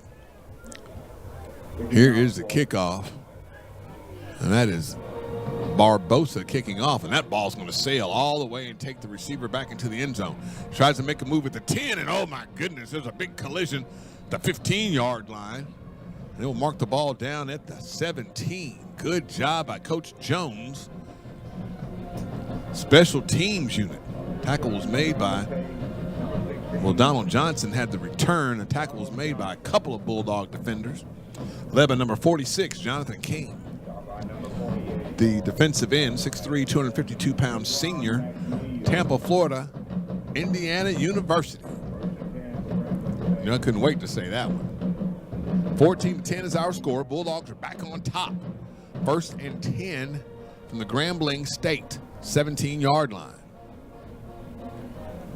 Coming out wide to the near side will be J.R. Waters, and he is almost at the sideline. There's a slot receiver in between he and the left tackle. That's Rash, and Rash caught a touchdown. Delay game. Offense. 5-yard penalty. Remains first down. Delay a game, and you wonder if the band had something to do with it. We ask at halftime about penalties on the band because we've been at different games and the band has been playing throughout the game. Man, please do not play while the team is at the line of scrimmage. Well, they got the snap off. 2 receivers to the near side. Quarterback, he's going to run around the pocket. Better hurry up and get down before he gets blasted. And the ball came out. That was Hawkins, who ran around and was holding it like a loaf of bread. He tried to get to the Ruling ground. on the field is a fumble recovered by Alabama. First down. There goes that man, Liston Richardson. We call him Sweet Feet. 5'10", 251-pound sophomore out of Mobile, Alabama. Causes the fumble. And the Bulldogs are now back in business. 14-10 is the score. Bulldogs will now take over. 1st and goal from the Grambling 10-yard line. Wow. And looking at the replay, and thanks again to Mike Moorens and his team, the in-stadium camera work is fantastic. We're also today, I guess we should give credit to HBO Go, HBCU Go. I keep saying HBO Go like I want to watch the Justice League or something. Nevertheless, Bulldogs in business. 1st and 10 from the 15. Quincy Casey still in at quarterback.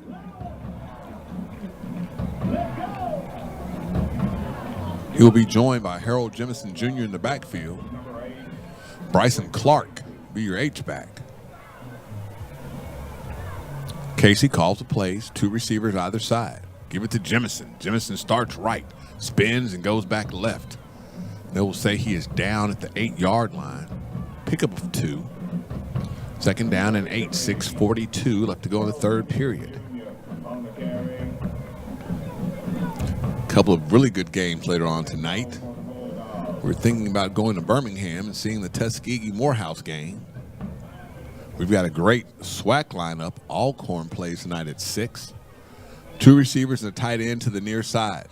Jemison's going to take the handoff. Oh, my gosh. He made a guy miss, and then he cuts back to the lane, which is right around where the center was. He's still on his feet. They'll finally say he is down.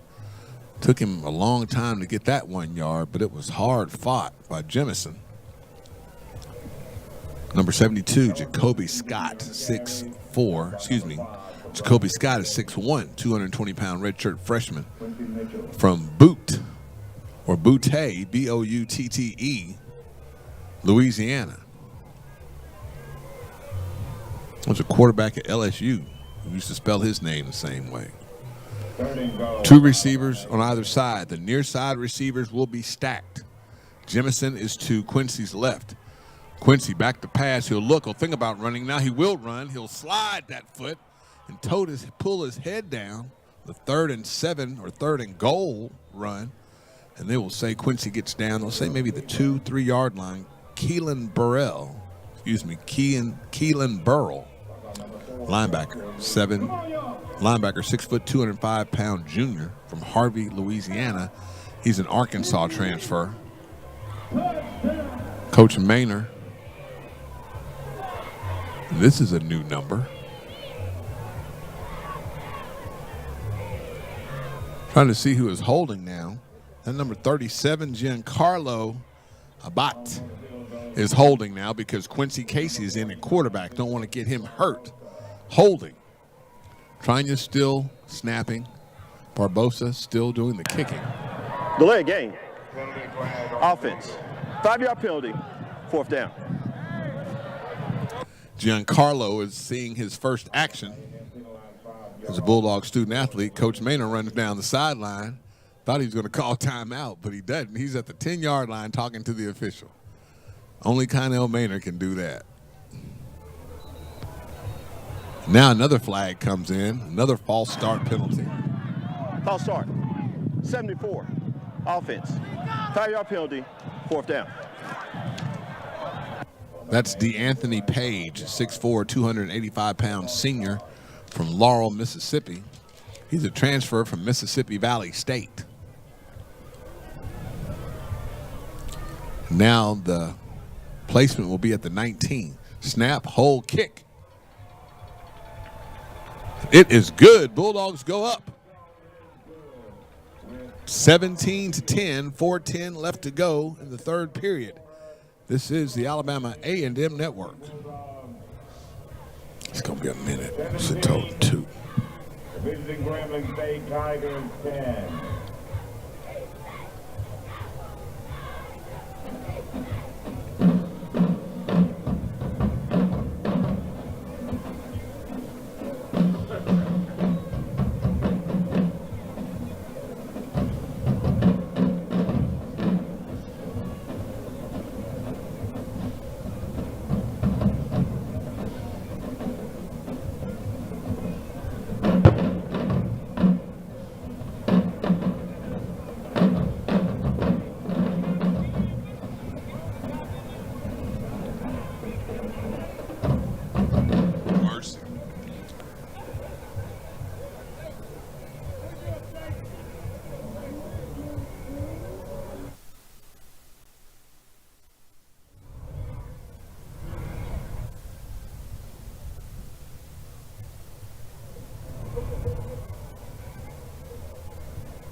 Welcome back to Louis Cruz Stadium.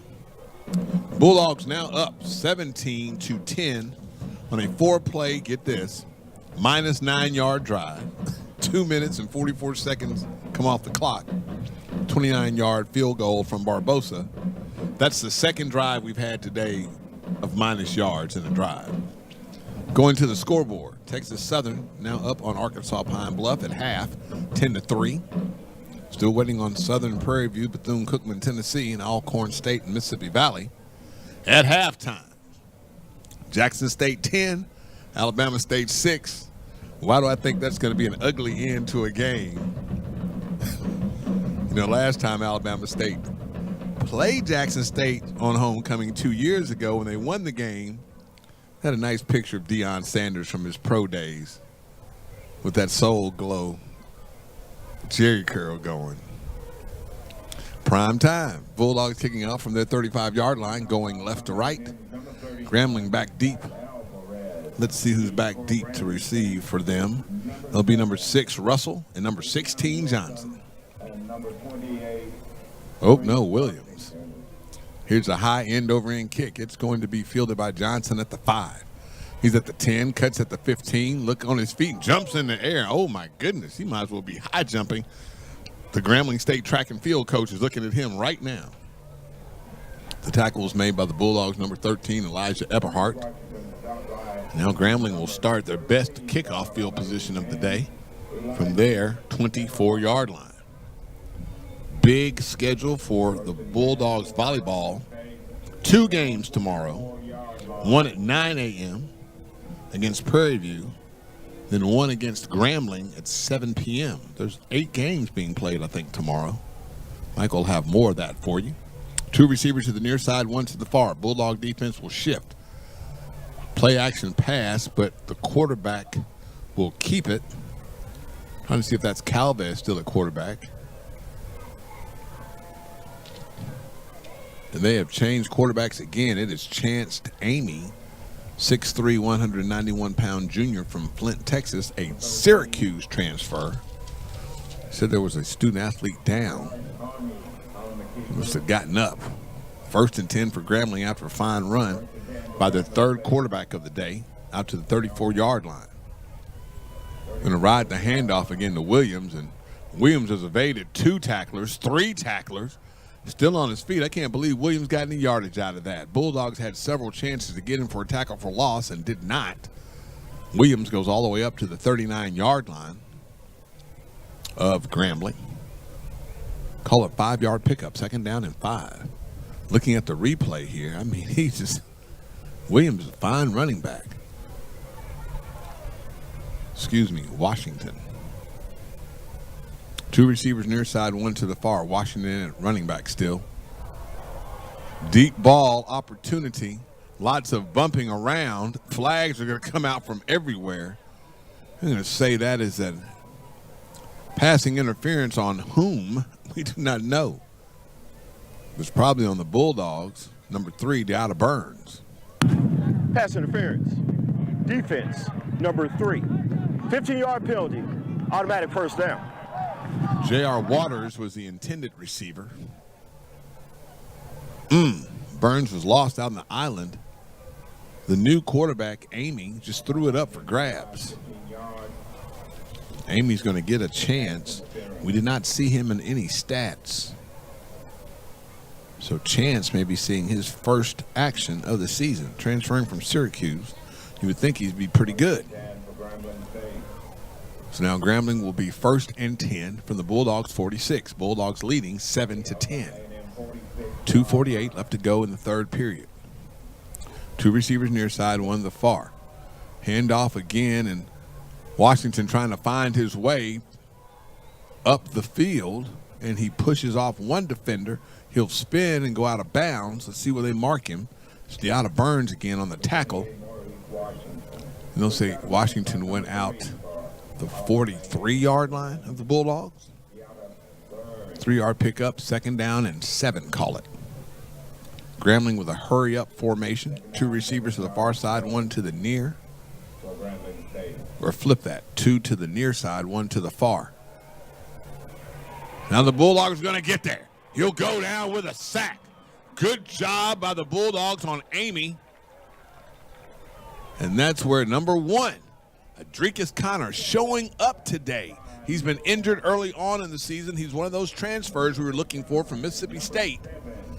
And now he's made his presence known today. That's a 10-yard loss. That's a loss all the way back. No, they moved the ball. The loss is back to the 47-yard line, 48-yard line of Grambling. Third down, call it 15. Two receivers to the far side. Amy's back to pass. He's looking again. He'll step up in the pocket. He's got room. He'll make a move at the 40. Missed tackle will go out of bounds. And some would say that's a first down for Grambling because of a missed tackle. Number 9, Dre Terry, had an opportunity to put him down and didn't. Now 1st and 10 for Grambling at the Bulldog 32-yard line. Two receivers to the far side, one to the near with the gold gloves on, or yellow gloves. Trying to see who's at the running back. He looks new. Handoff coming left side. He is a new running back for Grambling. That's number 0, Floyd Chalk IV. 5'9", 185-pound freshman out of Mission Hills, California. Give him 6 on the play. 2nd down and 4, down to the Bulldog 27.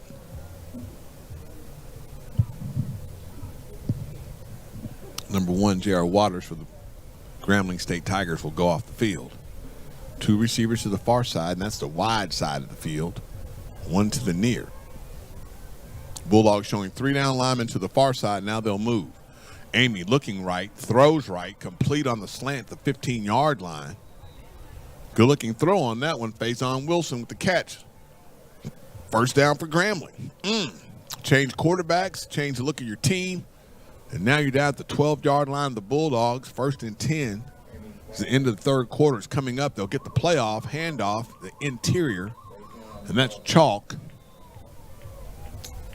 Number 0. I guess they'll say Chalk picked up a yard on the play. Nevertheless, it'll be a TV timeout into the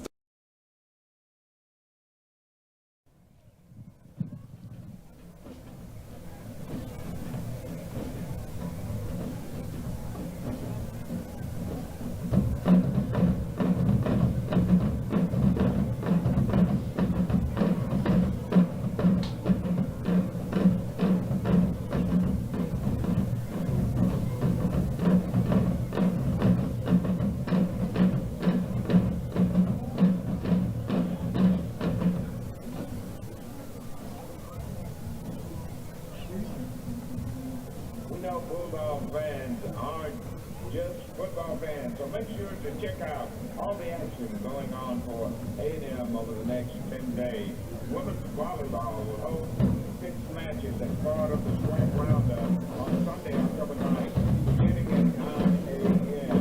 Soccer is home against Grambling at 1 p.m. the same day. And volleyball wraps up the Roundup with 3 matches on Monday, October 10th. Some of the days and times the Bulldogs are in action. So give us full schedule of all 3 teams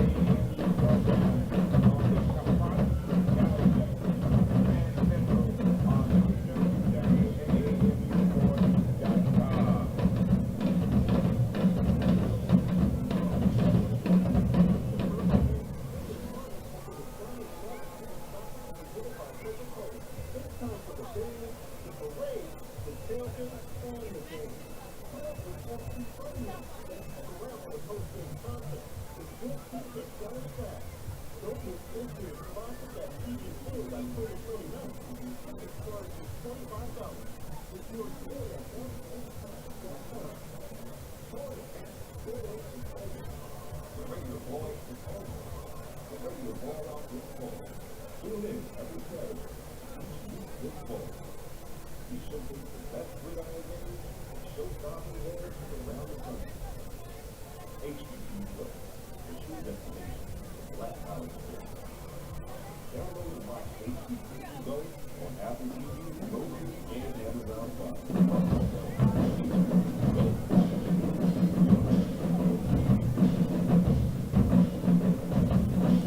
Welcome back to the Lewis Cruz Physical Education Complex on the beautiful campus of Alabama Agricultural and Mechanical University. Bulldogs up 17-10. Start of the 4th quarter, still in the TV timeout. Looking at some of the 3rd quarter statistics, Donovan Eglin. It's like the only offense we got today. 19 carries, 118 yards, 1 touchdown, 26 yards for the long. Harold Jemison Jr. has gotten the ball 4 times and gotten us 9 yards. Quincy Casey, who is now in at quarterback for the injured Xavier Langford. Casey, 8 of 15, 94 yards, 1 touchdown, long of 27, no sacks. Langford was 3 of 6 for 15 yards, 9 was his longest, 1 sack. Cameron Young, 3 receptions, 16 yards. Bryson Clark, 2 receptions, 44 yards. Isaiah Cox, 2 receptions, 16 yards. But that 1 16-yard reception was a touchdown. Keenan Hembrick gets into the books because his father's in the record books here at Alabama A&M. 2 receptions for 15 yards. Victor Barbosa still punting in supply for Troy Linvey. 3 punts, 38-yard average, a long of 43, 2 inside the 20-yard line. Bulldog defense now going from right to left. White helmets, maroon jerseys, white numerals, white pants, maroon stripes. Grambling, the reverse. Black helmets, white jerseys, black pants, and a snap. Amy, quarterback, he's going to tuck it and run, and he trucks over one defender and goes to the ground. He gets near a Grambling first down. He can get down to the 2-yard line and get a first down. That was a call run all the way. Amy, the third quarterback for Grambling. Chance Amy now, 6'3", 191-pound junior from Flint, Texas, transfer from Syracuse. They will say he is less than a yard short. 3rd down. Bulldog defense can try to get off the field here. 3rd down and 1 from the 4. Handoff, and the Bulldog defense might have held. Oh, my goodness. Number 24 led it, Avion Rice, and he was helped by number 6. Well, he hit number 6, C.J. Russell. He's going to be short of the first down. Or they say first down. That's a generous spot. I suppose go the other way when you're on the road, but nevertheless, Bulldogs will have an opportunity to keep Grambling out. But a timeout on the field. Alabama A&M. Bulldogs call Alabama a timeout. A&M is challenging the spot. They're challenging the spot. We'll take a 30-second timeout with them. 14:04 left to go in the 4th. Bulldogs up 17-10. This is the Alabama A&M Network.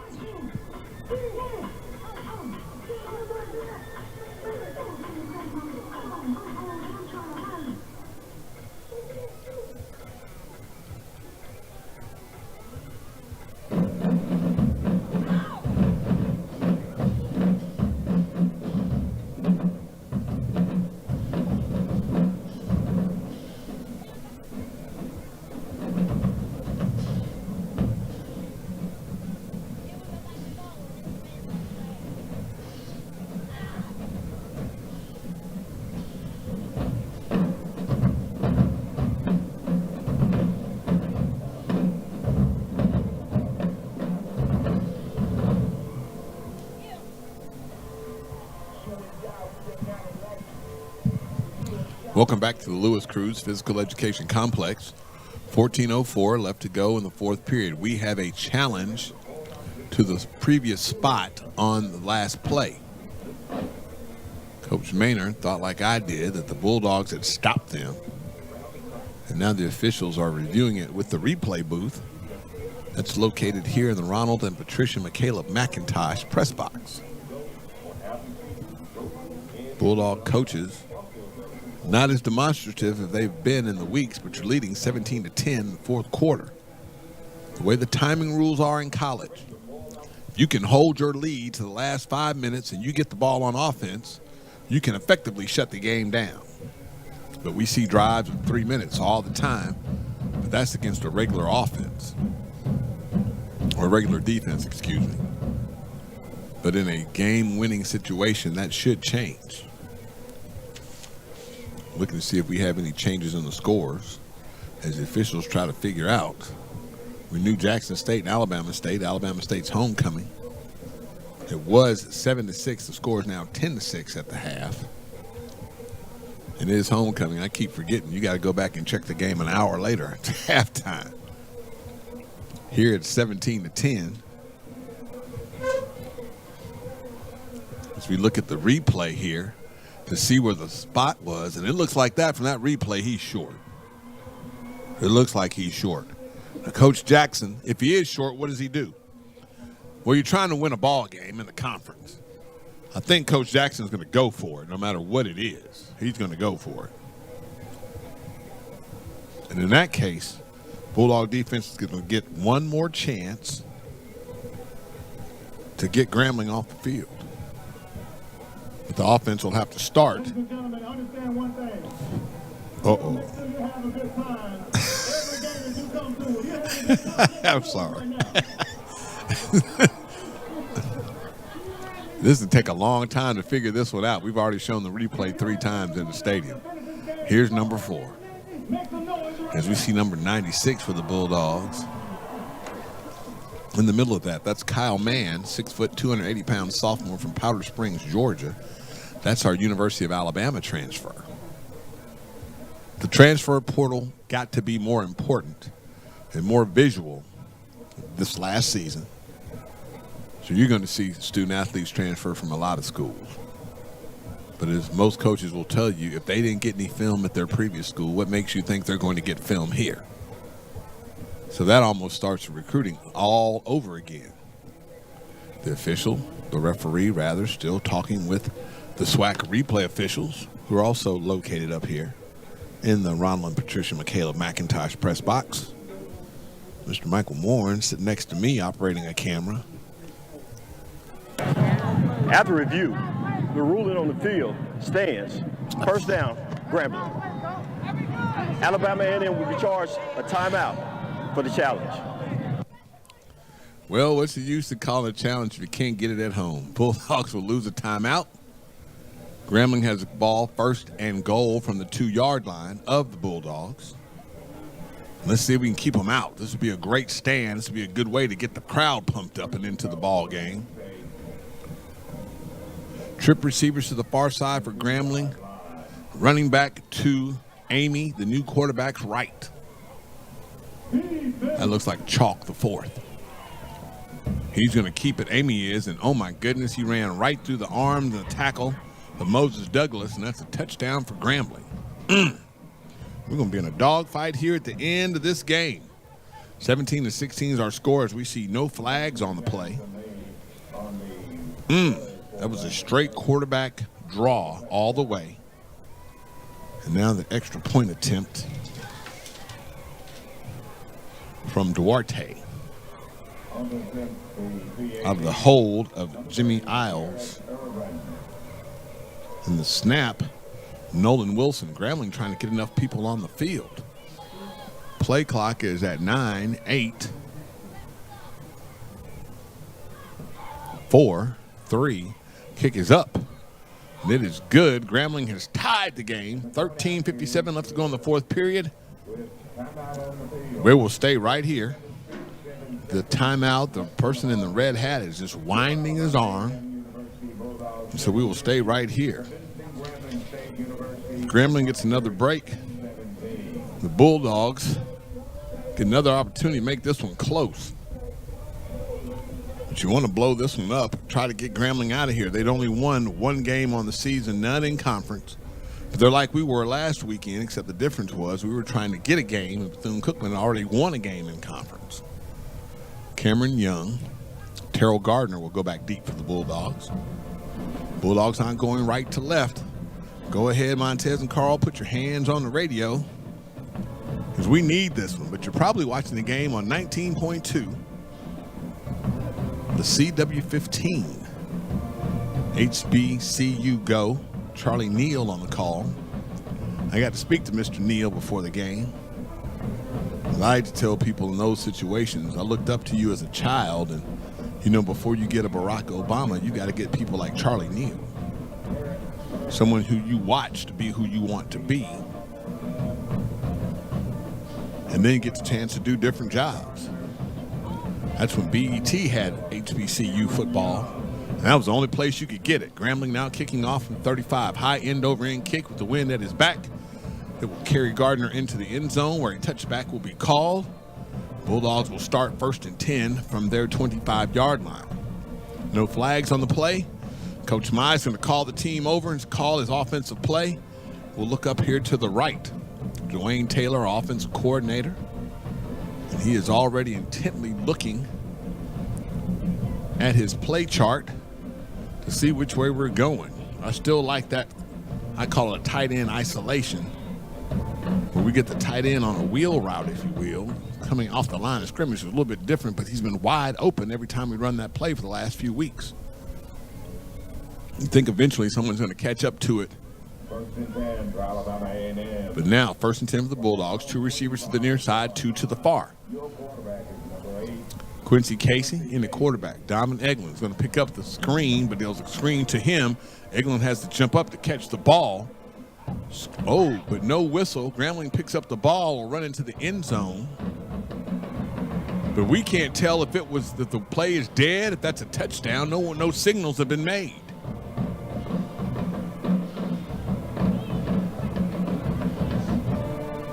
Now the referee is pointing back up the field. He's got his hands out. Was there not a whistle that no one put him down? This will be a replay, no doubt. But the Bulldogs are going onto the field like we're kicking an extra point. The ball is down. It was picked up. Looked like a fumble out of Eglin. My goodness, they're going to sort this out. The previous play is under further review. He didn't even make a call. Goodness. And while they review it, let's take a 30-second timeout. Bulldogs and Grambling tied. We get to see if Grambling has gone ahead. 13:42 left to go in the fourth. This is the Alabama A&M Network.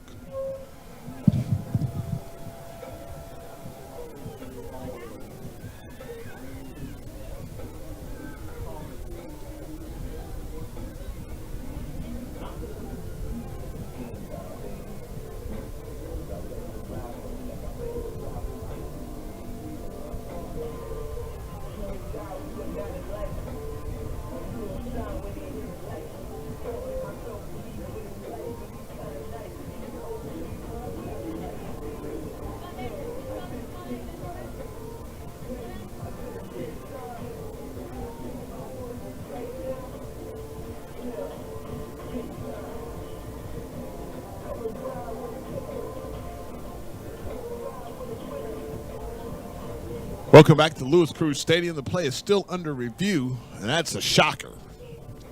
So Eglin gets the screen pass, makes a move to the outside, is tackled, but he's slung, and on the replay looks like the ball comes out thin, and Grambling picks it up.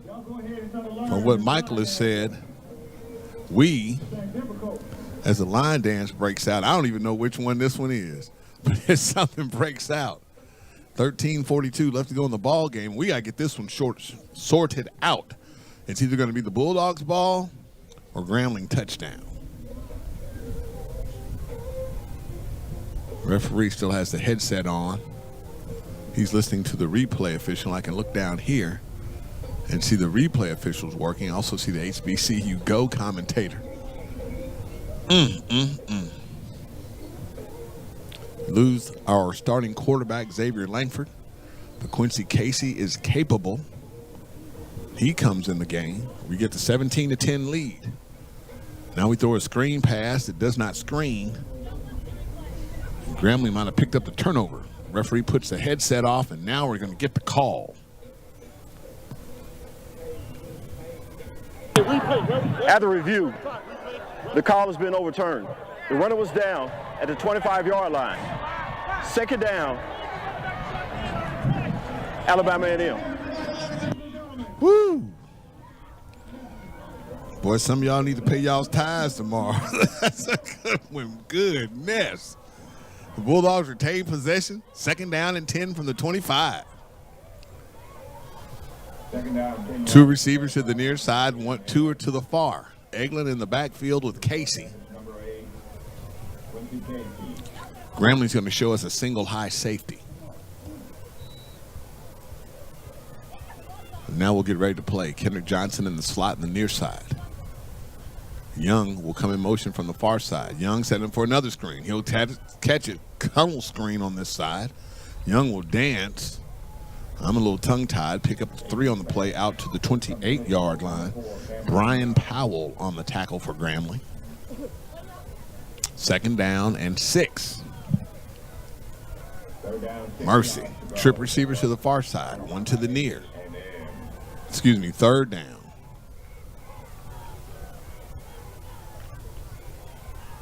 Hand off to Eglin. Eglin's going to keep it high and tight. He'll be pulled to the ground. Shoestring tackle. They'll mark him down at the 35. That will be enough for a Bulldog first down. Mercy. Tackle made by number 40, Chandler Moncrief. Wonder if he's related to Sidney Moncrief. He's 6 foot, 245-pound junior from West Monroe. Bulldogs run a quick pass to the left side. Caught, complete, out of bounds at the 40. Quick 5-yard pickup to Clark. Tackle made. No, that's Johnson on the on the reception. Bulldogs trying to keep it going. 12:28 left to go in the ball game. We're tied at 17. Second down and 5 from the Bulldog 40. 2 receivers on the far side. Slot receiver, Johnson, to the near side. Run and reverse, the Bulldogs do. He's got some room. Good block on the edge. He's at the 45-50. 45-40, still on his feet, 35-yard line. Cameron Young gets an opportunity and gets the Bulldogs in scoring position. Almost to the green zone, but we're close enough for a field goal. And that worked. Tackle made by number. We'll find in just a second. Now another quick pass out again to the near side. That's Hambrick with the ball. And Thomas on the previous tackle. Call it a 5-yard pickup again down to the 27-yard line. 2nd and 5. Trip receivers far side, 1 to the near. Gonna run another screen. Now screen of Gardner. Gardner at the 25-20. Makes a move at the 10. 15-5. Gardner run out of bounds short of the goal line. Terrell Gardner almost made a great play to get to the end zone, but he gets close enough. They'll say he's out of bounds at the 4-yard line. Good job with the hurry-up offense. Bulldogs running multiple screens going down the field against Grambling. Dwayne Taylor, the offensive coordinator's found something. He's going to run it to death. 2 receivers to the far side, 1 to the near. Here's Jemison. He'll dance left, dance right, push the ball down. It looks like they mark him at the 1.5, no, they'll say 2-yard line. Trying to unpile over there.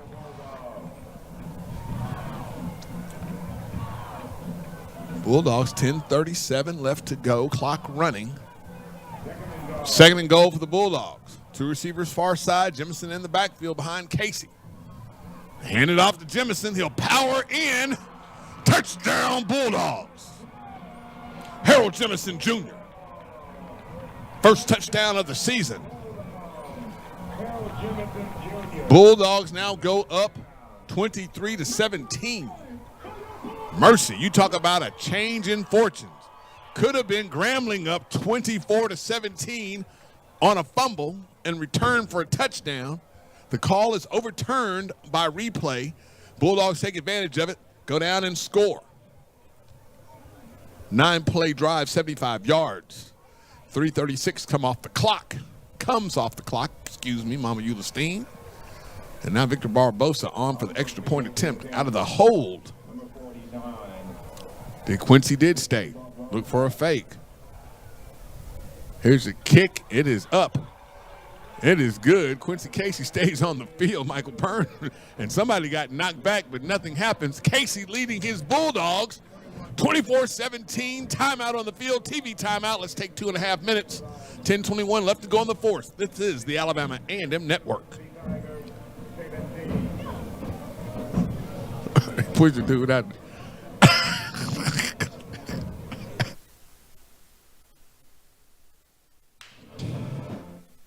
Statue.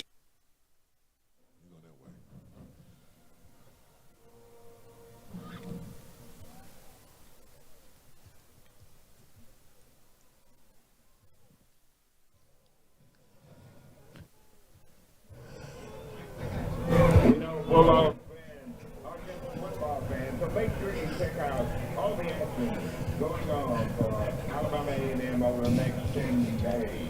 Women's volleyball will host 6 matches at the World Upper SWAC Roundup on Sunday, October 9th, beginning at 9 a.m. Soccer is home against Grambling at 1 p.m. the same day. And volleyball wraps up the Roundup with 3 matches on Monday, October 10th. These are just some of the days and times of Bulldog action. So get the full schedule for all AAMU programs on the composite calendar on the Fan Central on www.aamusports.com.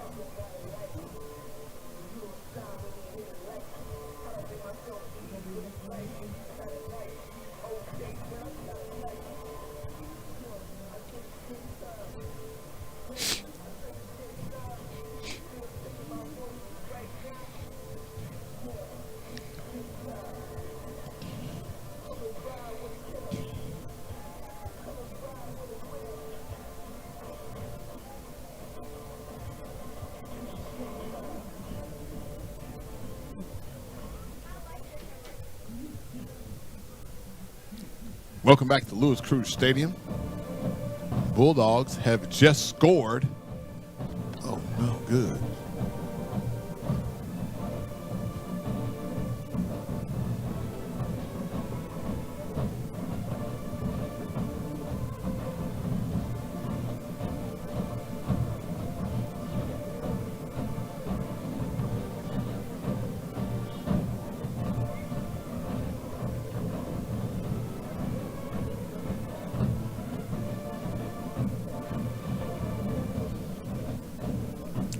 Welcome back to the Lewis Cruz Physical Education Complex on the beautiful campus of Alabama Agricultural and Mechanical University in Huntsville. Bulldogs up 24-17, 10:21 left to go in the ball game.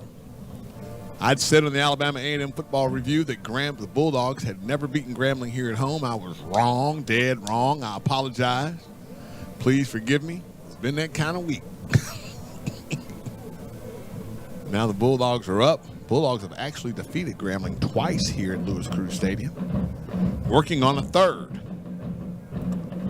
Again, my sincere apologies to Coach Anthony Jones and his staff and student athletes.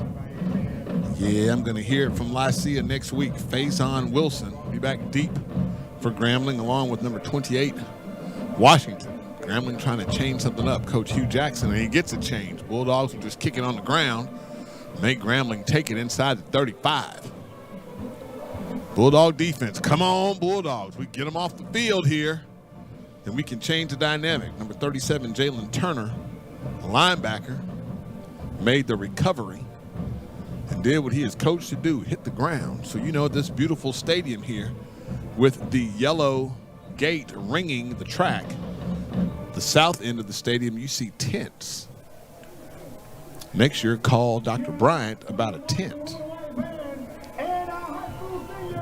But the high school seniors that got to play with the marching maroon and white today, you know, that was a thrill. And we got the pink pom-poms up, and there were pink towels as well for breast cancer awareness. Get yourself checked. Amy back to quarterback. He's chased out the pocket. He's going to throw it deep. Bulldogs trying to react. Deanna Burns defends well there. Oh, my goodness. Out there on that island. Intended receiver is number 1, J.R. Waters. Burns played that well. Incomplete pass. 2nd down and 10 for Grambling, starting from their 34-yard line. You're listening to Bulldog Football on 90.9 FM WJAB, broadcasting from the beautiful campus of Alabama Agricultural and Mechanical University in Huntsville. 2nd and 10 for Grambling from the 34-yard line of Grambling. Bulldogs have played, some would say, get it together football. You're building your program here in the middle of the season. Amy back to pass. He's going to throw the slant to the far side. It's defended well and quickly. Catch made by number 10, Rash. Defended on the play by number 11, Douglas. Grambling, hurry up offense, 3rd and 1 from the Grambling 43. They're going to try a sneak, but the Bulldogs stop that, and then Amy comes out of the pile and zips around the left end, and that will get them enough for Grambling 1st down out to the 49-yard line. Grambling now with Amy. They'll throw the ball either deep or let him run the ball. Looks like right away. Waiting for Giannis Bolware, the Bulldogs defensive coordinator, to make a change here. Maybe to put more pressure on him. Trip receivers to the near side for Grambling. That's the wide side of the field. Now a timeout comes from 30-second Grambling. timeout call. We'll take a quick 30-second timeout with them. 9:17 left to go in the game. Bulldogs up 24-17. This is the Alabama A&M Network.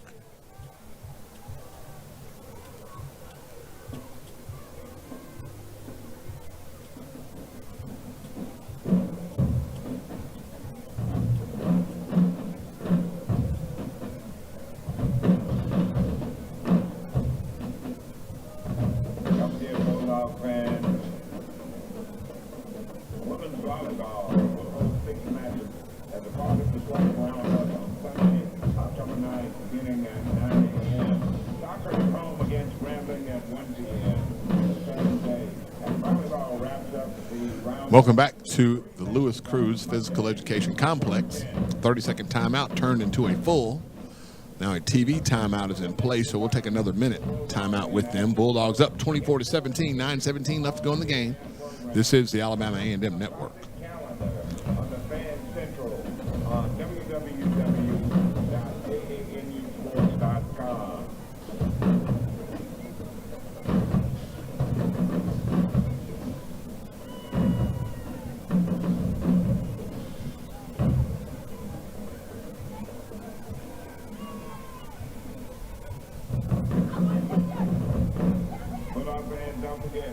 The Alabama A&M Football Review. Check out the wall-to-wall coverage on the Alabama A&M Football Review show with head coach Cornell Maynard, featuring Ted Dixie, airing live on Fox 54 on Sunday. Check local listings.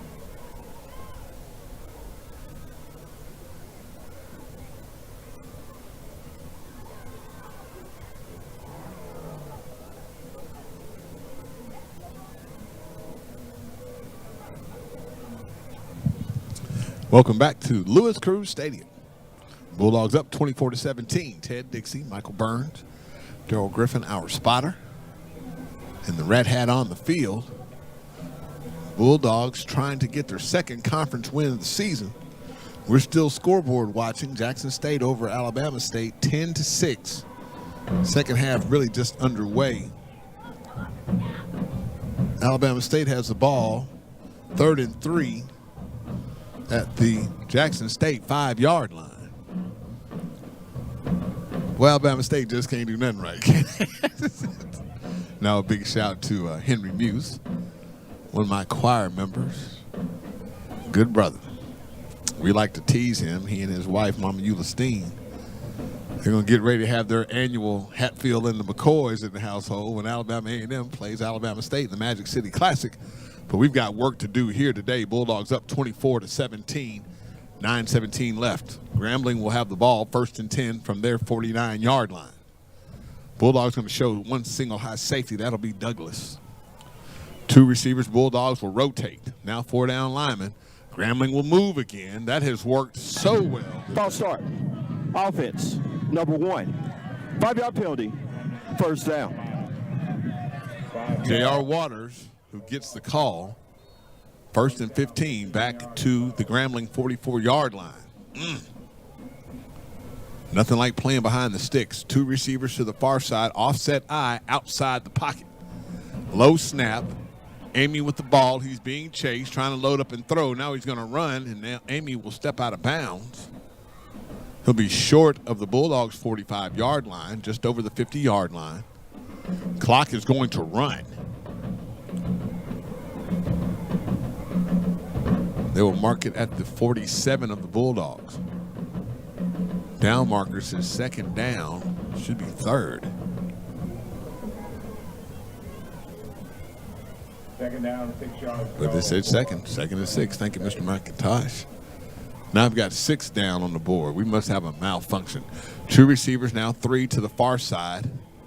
The backs will book in the quarterback, Amy. Amy's going to take it and then go right down right away. Zarion Hayes with a tackle for loss. Hayes hit him exactly as Amy tried to step outside the pocket on a quarterback run. Good job by Zarion. You know, the defensive line coach, for the Bulldogs now is former offensive coordinator here, Cedric Pearl. It's also the former head coach at Central State. Now his rotation of defensive linemen is getting deeper. 24-17 is our score. 7:56 left to go. 3rd down and 10 for Grambling from the 49-yard line of Grambling. Amy back to pass. Bulldogs are going to blitz. Trying to get there. That looks like a hold. The official can't get his flag out, but they will run Amy out of bounds. Looked like the referee wanted to call a hold, but he didn't. Nevertheless, the Bulldogs do a good job and contain Grambling. We'll get up a 4th down here, and Grambling will send their punter, Isles, onto the field. 7:24 left. Be nice to get the ball and then get another score here. Cameron Young will be deep for the Bulldogs, and he will be inside the 10-yard line. Terrell Gardner's done a good job back there today. Now the Bulldogs will cover the Gunners. There's a snap. A kick. It's kind of wobbly. It'll be shorter than it has been. It'll bounce at the 20 and go out of bounds short of the 10-yard line. Bulldogs will take over 1st and 10. Red Hat stays on the sidelines. We get the chance to stay here. 24-17 is the score. Bulldogs calling the play on the sideline. Quincy Casey, who looks like a different student athlete now. That's what success will do for you. Early part of this season, it was just hard on Quincy.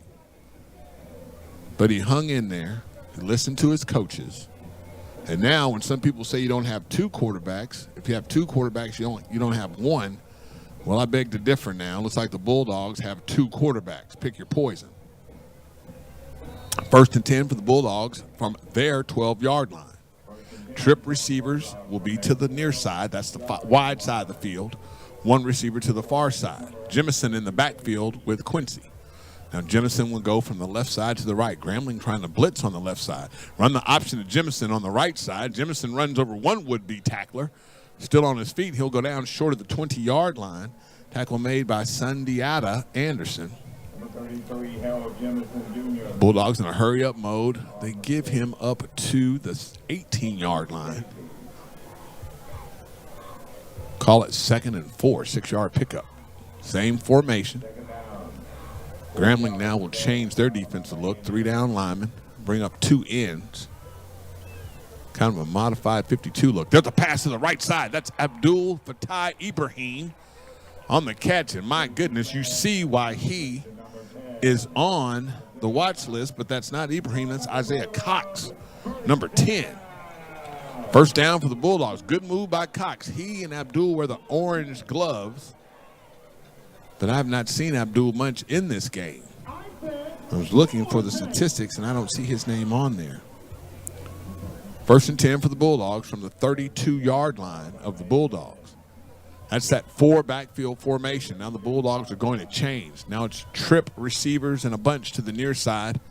1 running back. Grambling's going to blitz right up the middle. Jemison will take the handoff, spin in the hands. The would-be tackler out to the 35-yard line. Give him 3. 2nd down and 7. 91, Cameron Richardson on the tackle for Grambling out of Stone Mountain, Georgia. 2nd down and 7. Bulldogs have to get past or up to their 42-yard line. It'll be a 1st down. Letting the clock run. 5 minutes and 9 seconds left. Bulldogs up 24-17. As we mentioned earlier in the pregame, the way the timing rules are in college now, you get to about the 5-minute mark, you can run the clock out.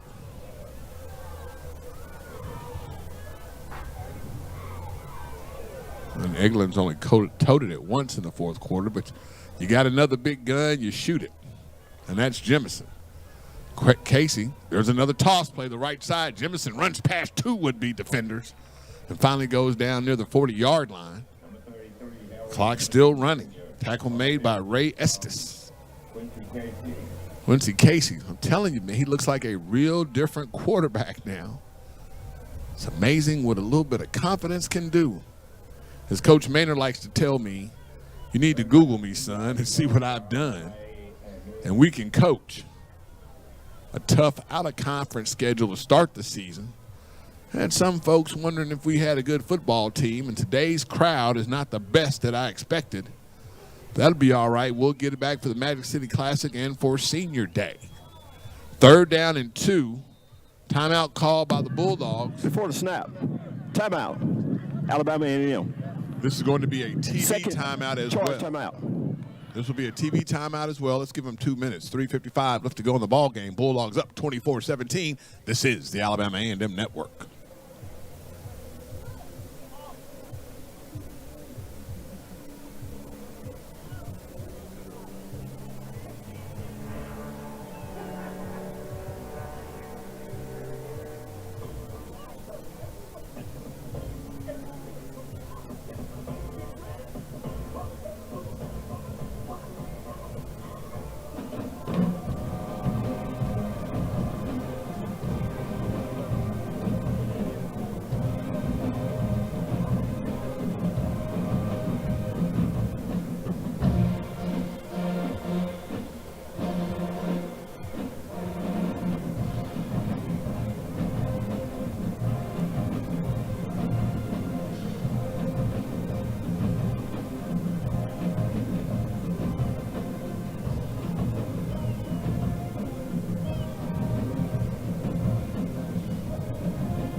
We have a full quarter score, fourth quarter, Florida A&M 20, South Carolina State 14.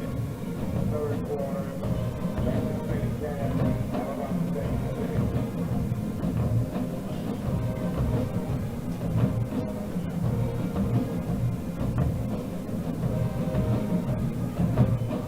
At the half, Georgia 14, Auburn 0.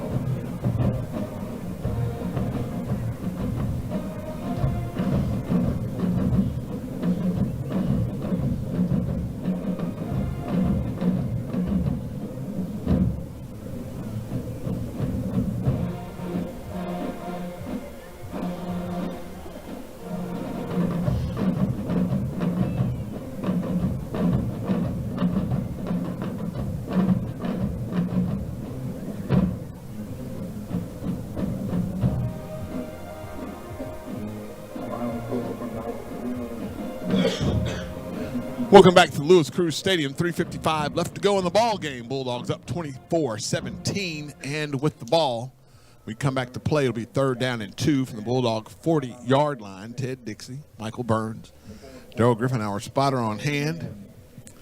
A bevy of folks from HBCU go here.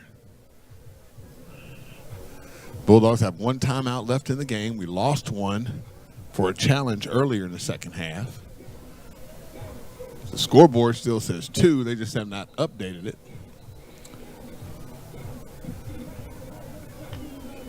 But all that matters is that clock run at 3:55.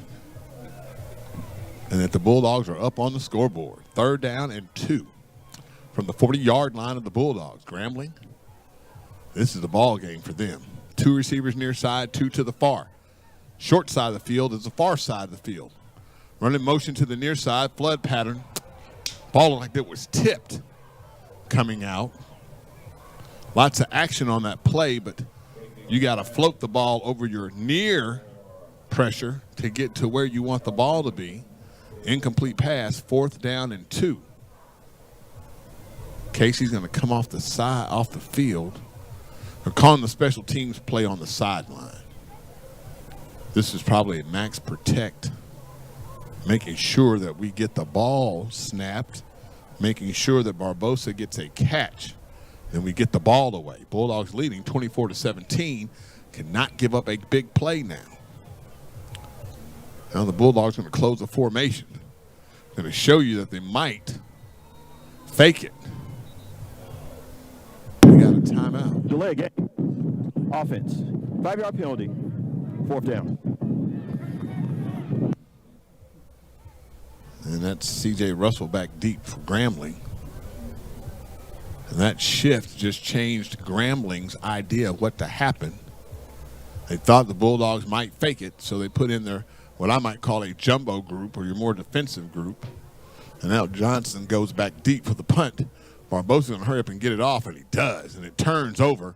And now we'll get a fair catch called at that end inside the 30-yard line. Grambling has 71 yards to go for a touchdown. 3:42 left. Watch the Bulldogs turn up the heat here. Timeout man is on the sideline. We can stay right here. This is going to be interesting. Hugh Jackson, the head coach of Grambling, was formerly a head coach at the Cleveland Browns. Some say that a pro coach coming to college should be a boon for the college student athlete. Well, right now, Hugh Jackson has only won one game on the season as his picture shows up on the screen. The Jumbotron here at Lewis Cruz Stadium. Grambling's going to start 1st and 10 from the 29. They'll stack the receivers on the near side, send one to the far. They'll book in the quarterback. Amy going to throw it long, throws it in the middle of nowhere, and it will die. Intended receivers number 1, J.R. Waters. And he was covered, it might be Julian Calvez at quarterback. Personal foul. Roughing the passer, number 93, defense. 15-yard penalty from the previous spot. Automatic first down. Dorian Wesley, 6'5", 280-pound senior out of Woodhaven, Michigan. University of Toledo gets there late and puts Grambling in business with a 15-yard penalty. Time I've known Coach Boulware, when he's quiet, that's the worst thing for you.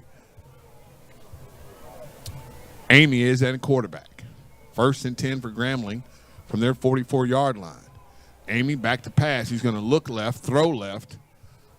In and out of the hands of the intended receiver. That would have been enough for a first down. That was rash. That's the first bad play he's made today.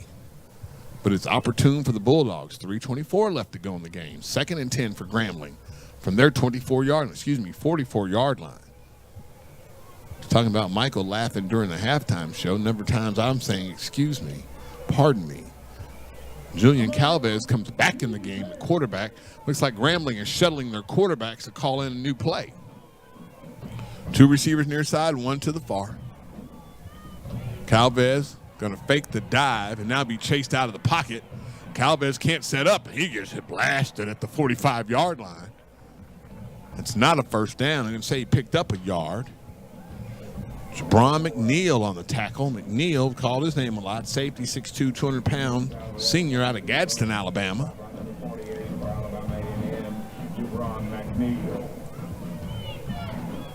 Third down and 9 for Grambling. 2 receivers to the far side, 1 to the near. Tight end to the near. There's a snap, but there was movement on the line. False start. Number 77, offense. 5-yard penalty. 3rd down. Uh-oh, the official's going to be in trouble. There's no 77 on the Grambling roster.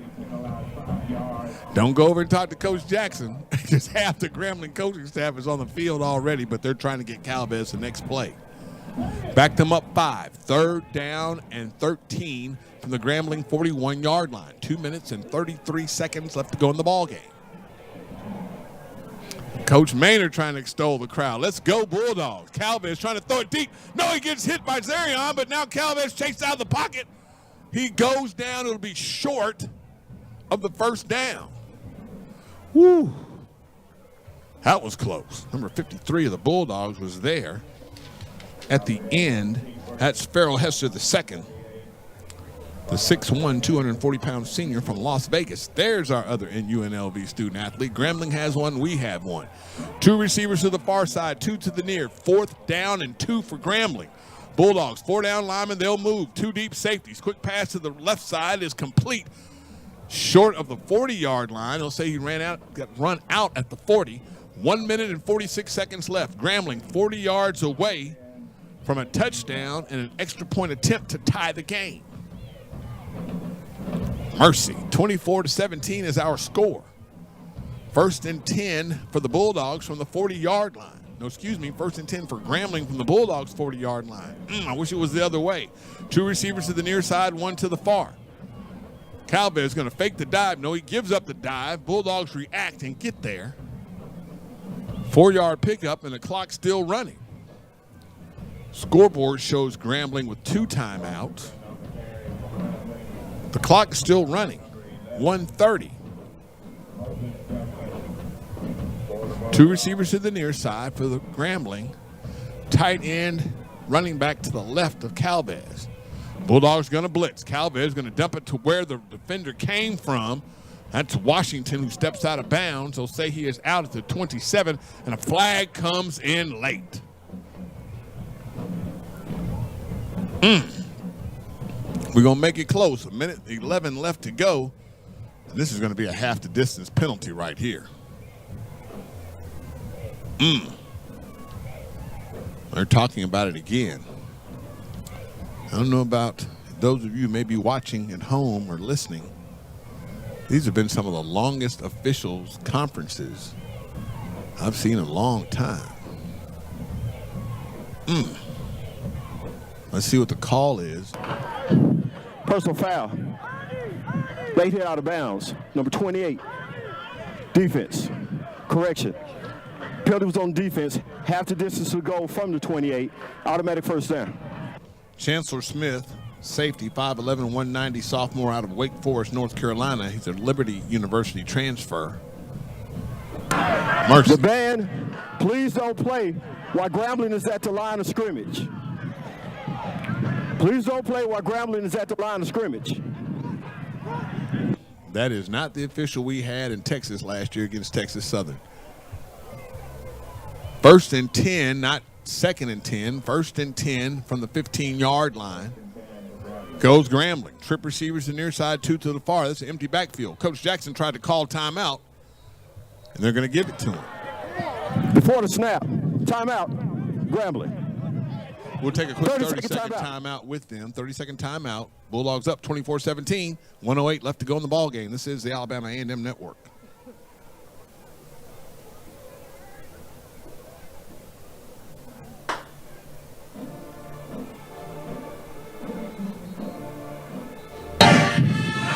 Game clock operator, please put 1:11 on the game clock.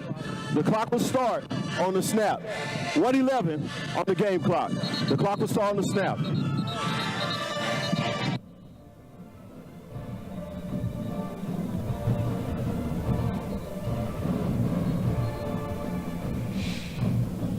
Welcome back to the Lewis Cruz Stadium. 1:11 left to go in the ball game. Bulldogs up 24-17. Ted Dixie, Michael Burns, Darrell Griffin, our spotter, and the fortunes have changed. It's 1st and 10 for Grambling, just inside the Bulldog 15-yard line. Got to get them off here.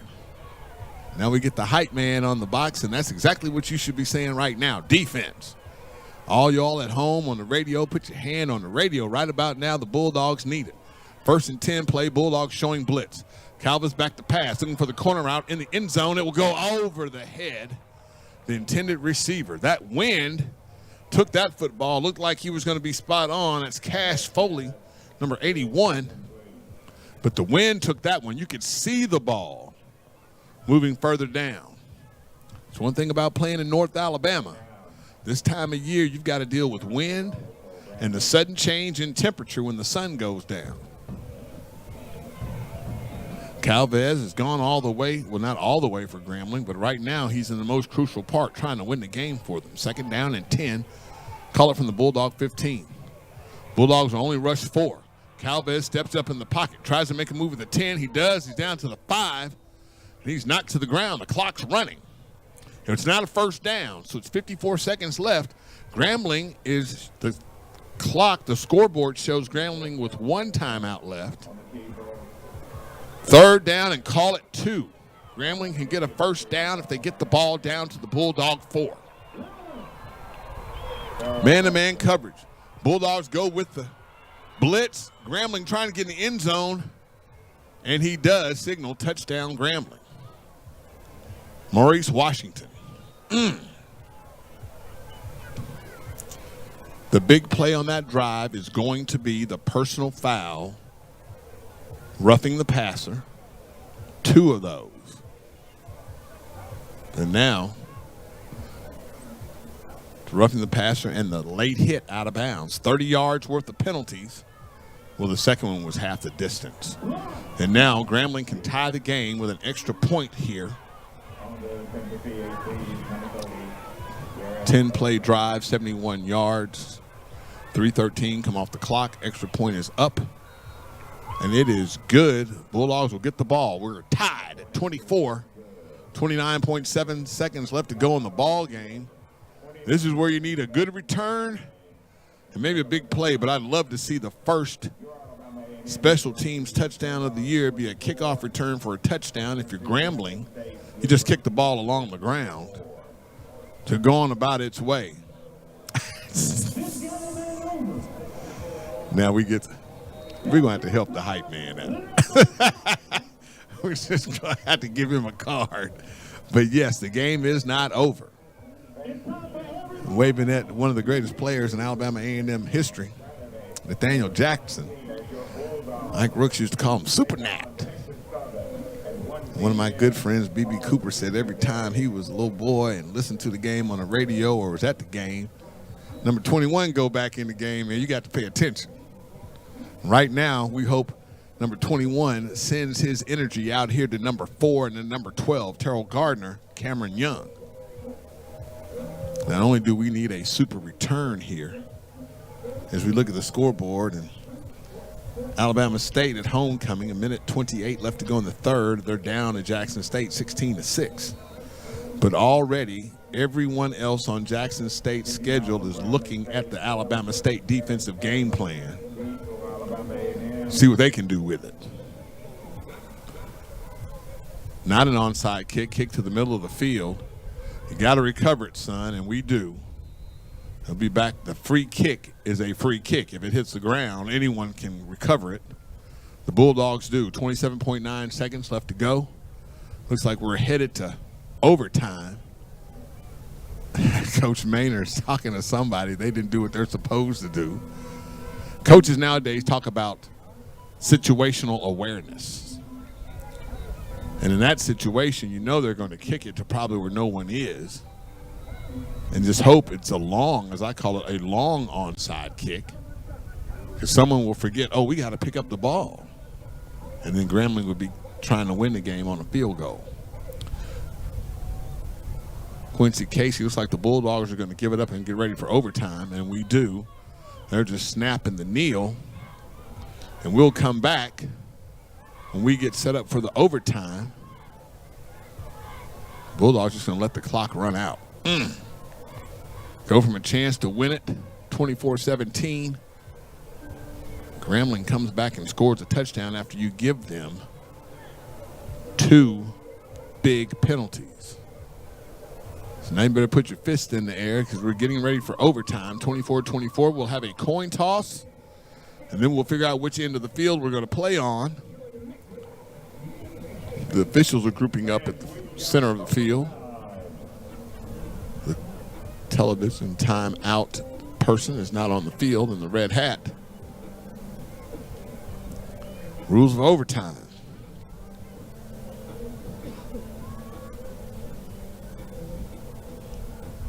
This is a good game, but only if you're a Grambling person. If you're a Bulldog supporter, might be a little nervous right now. You hate to see a team come back at the end of a game. Ted, we just want to remind the listeners that tomorrow volleyball on the campus of Alabama A&M, like you said earlier, Bulldog volleyball will be playing at 9 a.m. and at 7 p.m., but there's a bunch of volleyball between those two games, too, as it is the SWAC Roundup beginning at 9 a.m. tomorrow, and then 9 a.m. Monday will be conclusion of action. Bulldogs will play at 1 p.m. on Monday afternoon. So 2 games tomorrow at 9 a.m., 7 p.m., and on Monday, Bulldogs at 1 p.m., but there's volleyball both days beginning at 9. So Elmore is the place to be for Bulldog volleyball. Getting ready for the coin toss. We have a TV timeout on the field. We'll see after the toss. We might be able to get a 30-second timeout in. Garrett Urban, number 8, Quincy Casey goes out for the Bulldogs. We'll wait on Garrett to make the call. There's a new rule for college football. After the second overtime period, gets to triple overtime, the teams have to run 2-point conversions only,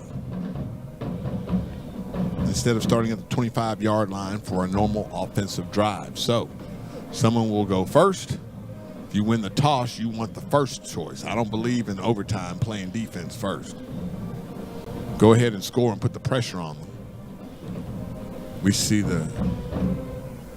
Mr. Walker will point to us and tell us which way to go, and the Grambling student athlete has pointed to the north end zone. Alabama A&M won the toss, elected to go on defense first. We'll be playing at the north goal, first down at 10 from the 25-yard line. Grambling. You just heard it. TV timeout comes off the field. We're getting ready to play some football. Overtime here at Lewis Cruz Stadium. Tied at 24, the Bulldogs and Grambling State. Well, you get free football today on Breast Cancer Awareness, the Pink Out game.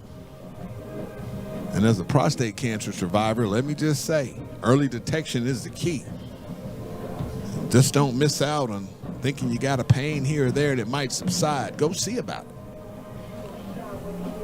And just so you know, every summer in June, I believe, there is a free prostate cancer exam. It includes a PSA blood test and a digital rectal exam. Will be held at the Huntsville Madison County Health Department on Max Luther. If you don't know when, you can just call them in May and they will tell you the dates. That's for the men. But also for the men, it's breast cancer awareness, because men can get breast cancer too. We've seen lots of survivors. I got a battle buddy, Joy, who helped me through my recovery. As we start this overtime with the band, please don't play while they're at the line of scrimmage. What I don't understand about that rule, if we're in a dome and it's loud as all get out, what do you do? Band, please don't play. Band, please don't play while Grambling's at the line of scrimmage. Grambling will start with 4 receivers to the far side, 1 to the near. Empty backfield. Bulldogs don't blitz. Quick pass to the left side. It is complete. He's run out of bounds at the 16-yard line. That's number 28, Maurice Washington. They hope to get him in space. Then he can make a move and get a touchdown. He picks up, call it 4 on the play. No more than that. He picked up 9. Second down and 9, call it for Grambling. Excuse me, second down and 1. He picked up 9 on the play. Mercy. Trip receivers to the far side, 1, 2 to the near. Empty backfield again for Calvies. Bulldogs showing 2 deep safeties. Calvies back to pass. He's pressured. He moves, steps up. Here comes Dre. Dre Terry's going to push him out of bounds coming from that middle linebacker position. But there's a flag down, and that's got to be holding. Grambling's made enough mistakes. We just got to quit making mistakes and giving them a chance to stay in the ball game. Holding, number 71, offense. 10-yard penalty from the previous spot. Second down. Melvin Priestley gets his 3rd holding penalty of the day. And that'll push Grambling all the way back to the 26-yard line. Mercy. Second down and 11 for Grambling. Come on, Bulldogs. Trip receivers to the far side, tight end to the near. Washington runs out of the flat. He checks, looks down the sideline. Pass is complete. Goodness. He just outran the defender. The tight end did. Grambling saying touchdown. Touchdown, Grambling. Gee, Mo Nettie. Noah Ben, 6'2", 235-pound grad student from Simi Valley. Bulldogs go on defense first. Grambling takes advantage and scores. 2 plays, 25-yard drive. Extra point to come from Duarte. Looks like we are headed for triple overtime. Kick is up. It is good. Bulldogs have got to score and get an extra point. Grambling leads 30-24. 31-24. Now you hope you score quickly here. Take the pressure off. Dwayne Taylor, offensive coordinator, looking a bit concerned. Just trying to go back in my mind and think of the plays today that worked. Maybe we run the play action throw it to the tight end in the seam, maybe get a slant or fade to Hampton. And Michael's right. The biggest play we had today was the fake reverse or the reverse throwback to Quincy Casey. Casey's at quarterback in the game. Donovan Eglin's back there with him. Trip receivers to the far side, one to the near. Cox is to the near side. Grambling, single high safety. 3 linebackers. Casey, under pressure, he'll evade the blitz. Casey's still on his feet. He'll spin. He'll go down inside the 25-yard line. They'll mark him down to 23. Grambling came with an all-out blitz on that one. Sundiata Anderson. Bulldog offensive line. We got to give him some time now. 31-24 is the scores. First overtime period. Same formation. Trip receivers far side, one to the near. No call, no check. Grambling thinking about the Bulldogs running the football. Play action pass right behind the official. We could walk in the end zone. Now Grambling go back to a single high safety. Quincy looking deep. He'll throw underneath. Catch to Cox. Cox makes a move at the 15, another move at the 10. Cox cuts back and gets inside the 10 and near the 5-yard line, down at the 7. That'll be enough for a Bulldog first down. Wow. Bama State up. No, Bama State behind 17-6. Oh, my goodness.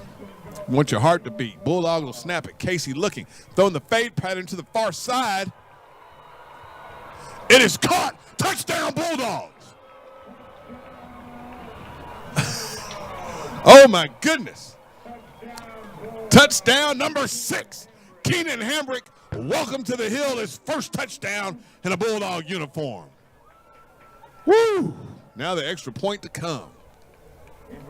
Now, we'll get to that. Let's get the extra point by Victor Barbosa. Out of the hold, Quincy Casey. The snap, Mark Tranya. Snap, hold, kick.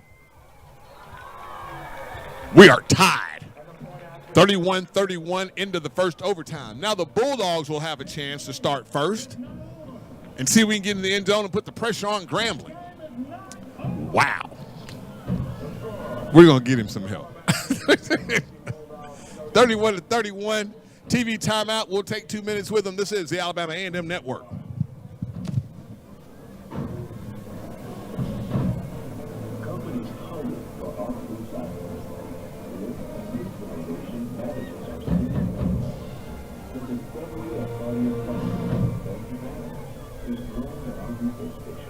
Alabama A&M University, where new design and ideas are put to the test.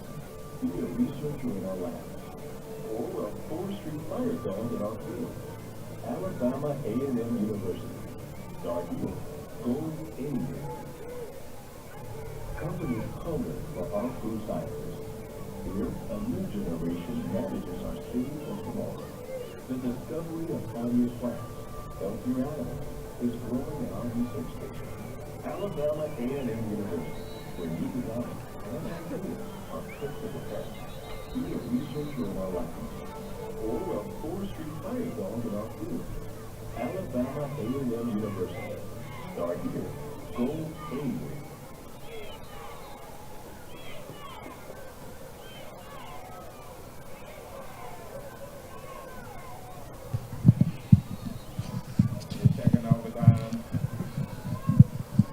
Look at your cousin.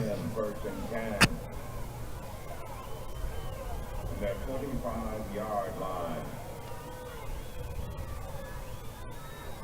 Quincy Casey, he'll keep it. Pick up 3. Quincy Casey on the keeper for Alabama A&M. Second and 7 for the Bulldogs. Come on, man. Get Eglin the ball.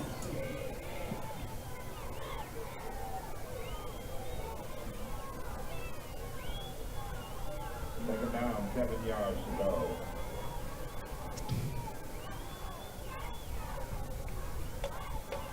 Welcome back to Lewis Cruz Stadium. First play for the Bulldogs on the second overtime, 3-yard gain.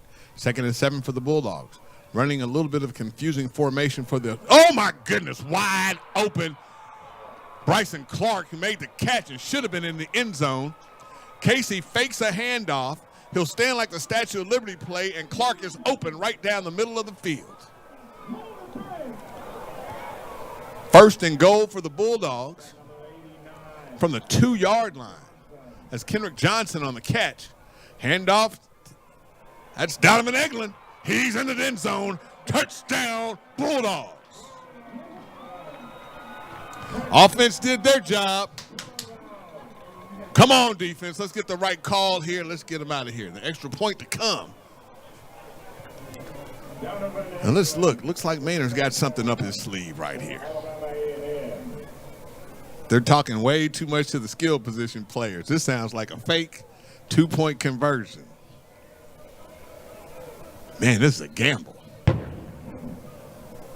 You go for the 2-point conversion. We're looking at Dwayne Taylor, and he's trying to change something, or he's talking to Coach Maynard and Coach Mai.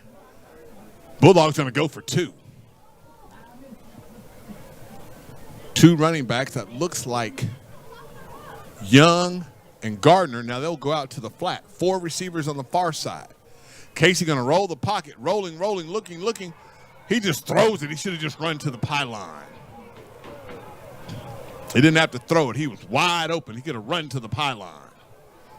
That puts the pressure on the Bulldogs. Defense, 6 points down. Bulldogs just scored a touchdown. Rather than kick it safe with an extra point, tried to win it here and go for 2. They call a formation, 4 receivers to the far side.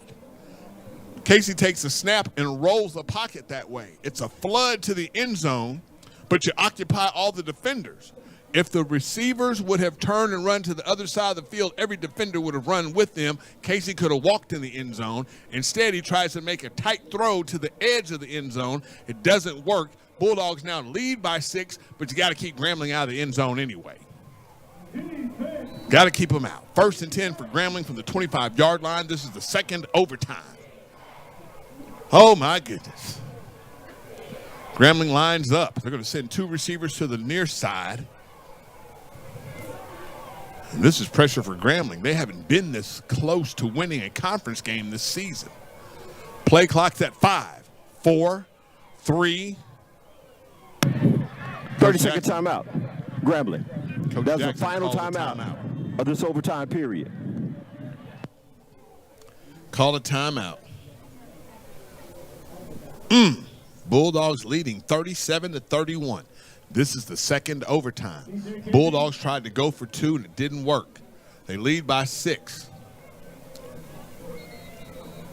Now we're looking at a game. How do you have a 2nd down and 68? Mercy.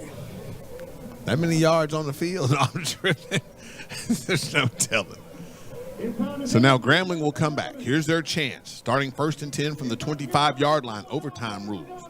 Grambling has to score a touchdown to tie it. An extra point wins it.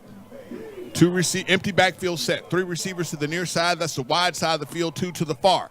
Calvez back. He's going to throw over the middle of the field. He's got a receiver. Goes up in the air and threw his hands. Incomplete. Avion Rice got tricked on that play, and he's behind it. Noah Bean, who caught the touchdown to get them into overtime, drops that one.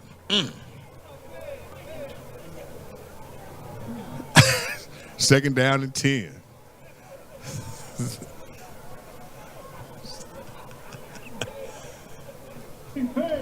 Boy, it is crucial here. Mike Kelly waves up at us. Yeah, it's tight. 2nd down and 10 for Grambling. From their 25, it's a 25-yard line. It's going in. 4 down linemen for the Bulldogs, 2 deep safeties. 2 receivers to the near side with a tight end and the running back. Calvez back to pass. He's just going to heave it to the end zone. Ooh, all in and out of the hand of the intended receiver. Oh, my goodness. Pass was broken up by number 7, Charles Bell the 6th. I still got to meet his folks. Cash Foley, number 81, the intended receiver. 3rd down and 10. There you go, son. Defense. 3rd down and 10. Grambling can get a first down if they get to the 15-yard line of the Bulldogs now on defense. 2 receivers to the near side, 1 to the far. H-back, tight end to the near side. Pistol back will be to Calvez's right.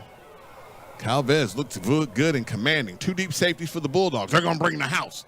Calvez back to pass. He's going to look for the receiver. He throws it over the outstretched hands of the intended receiver. Incomplete pass. 4th down and 10. Rash was the intended receiver there. Woo! 37-31, Bulldogs leading. Grambling down to their last play. They must get a first down or a touchdown to keep the drive alive and to keep hope alive. We don't need Jesse Jackson here today. Now the crowd, defense, shaking those pink pom-poms, reminding us about getting your breast self-examinations done. Timeout. Alabama A&M. That's last and final timeout. Bulldogs call timeout. Now we're here. 37-31. Grambling has a 4th down, 10 yards to go from the 25-yard line. They have to get 10 yards or get a touchdown. They would prefer to get a touchdown. They can get 15 yards. I'm just trying to keep it easy for you. Mercy. This game has gone back and forth. Bulldogs look like they were in major control in the first half.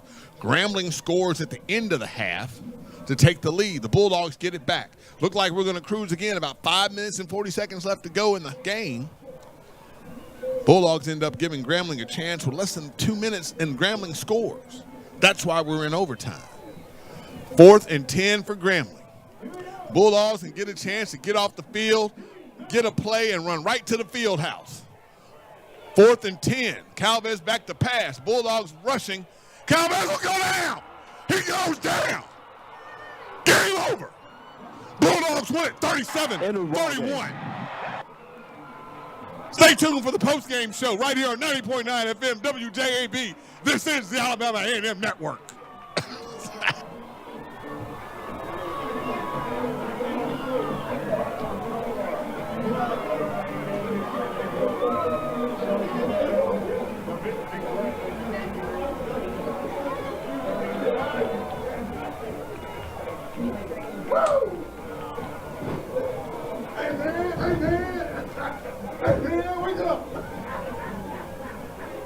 Fans, make sure you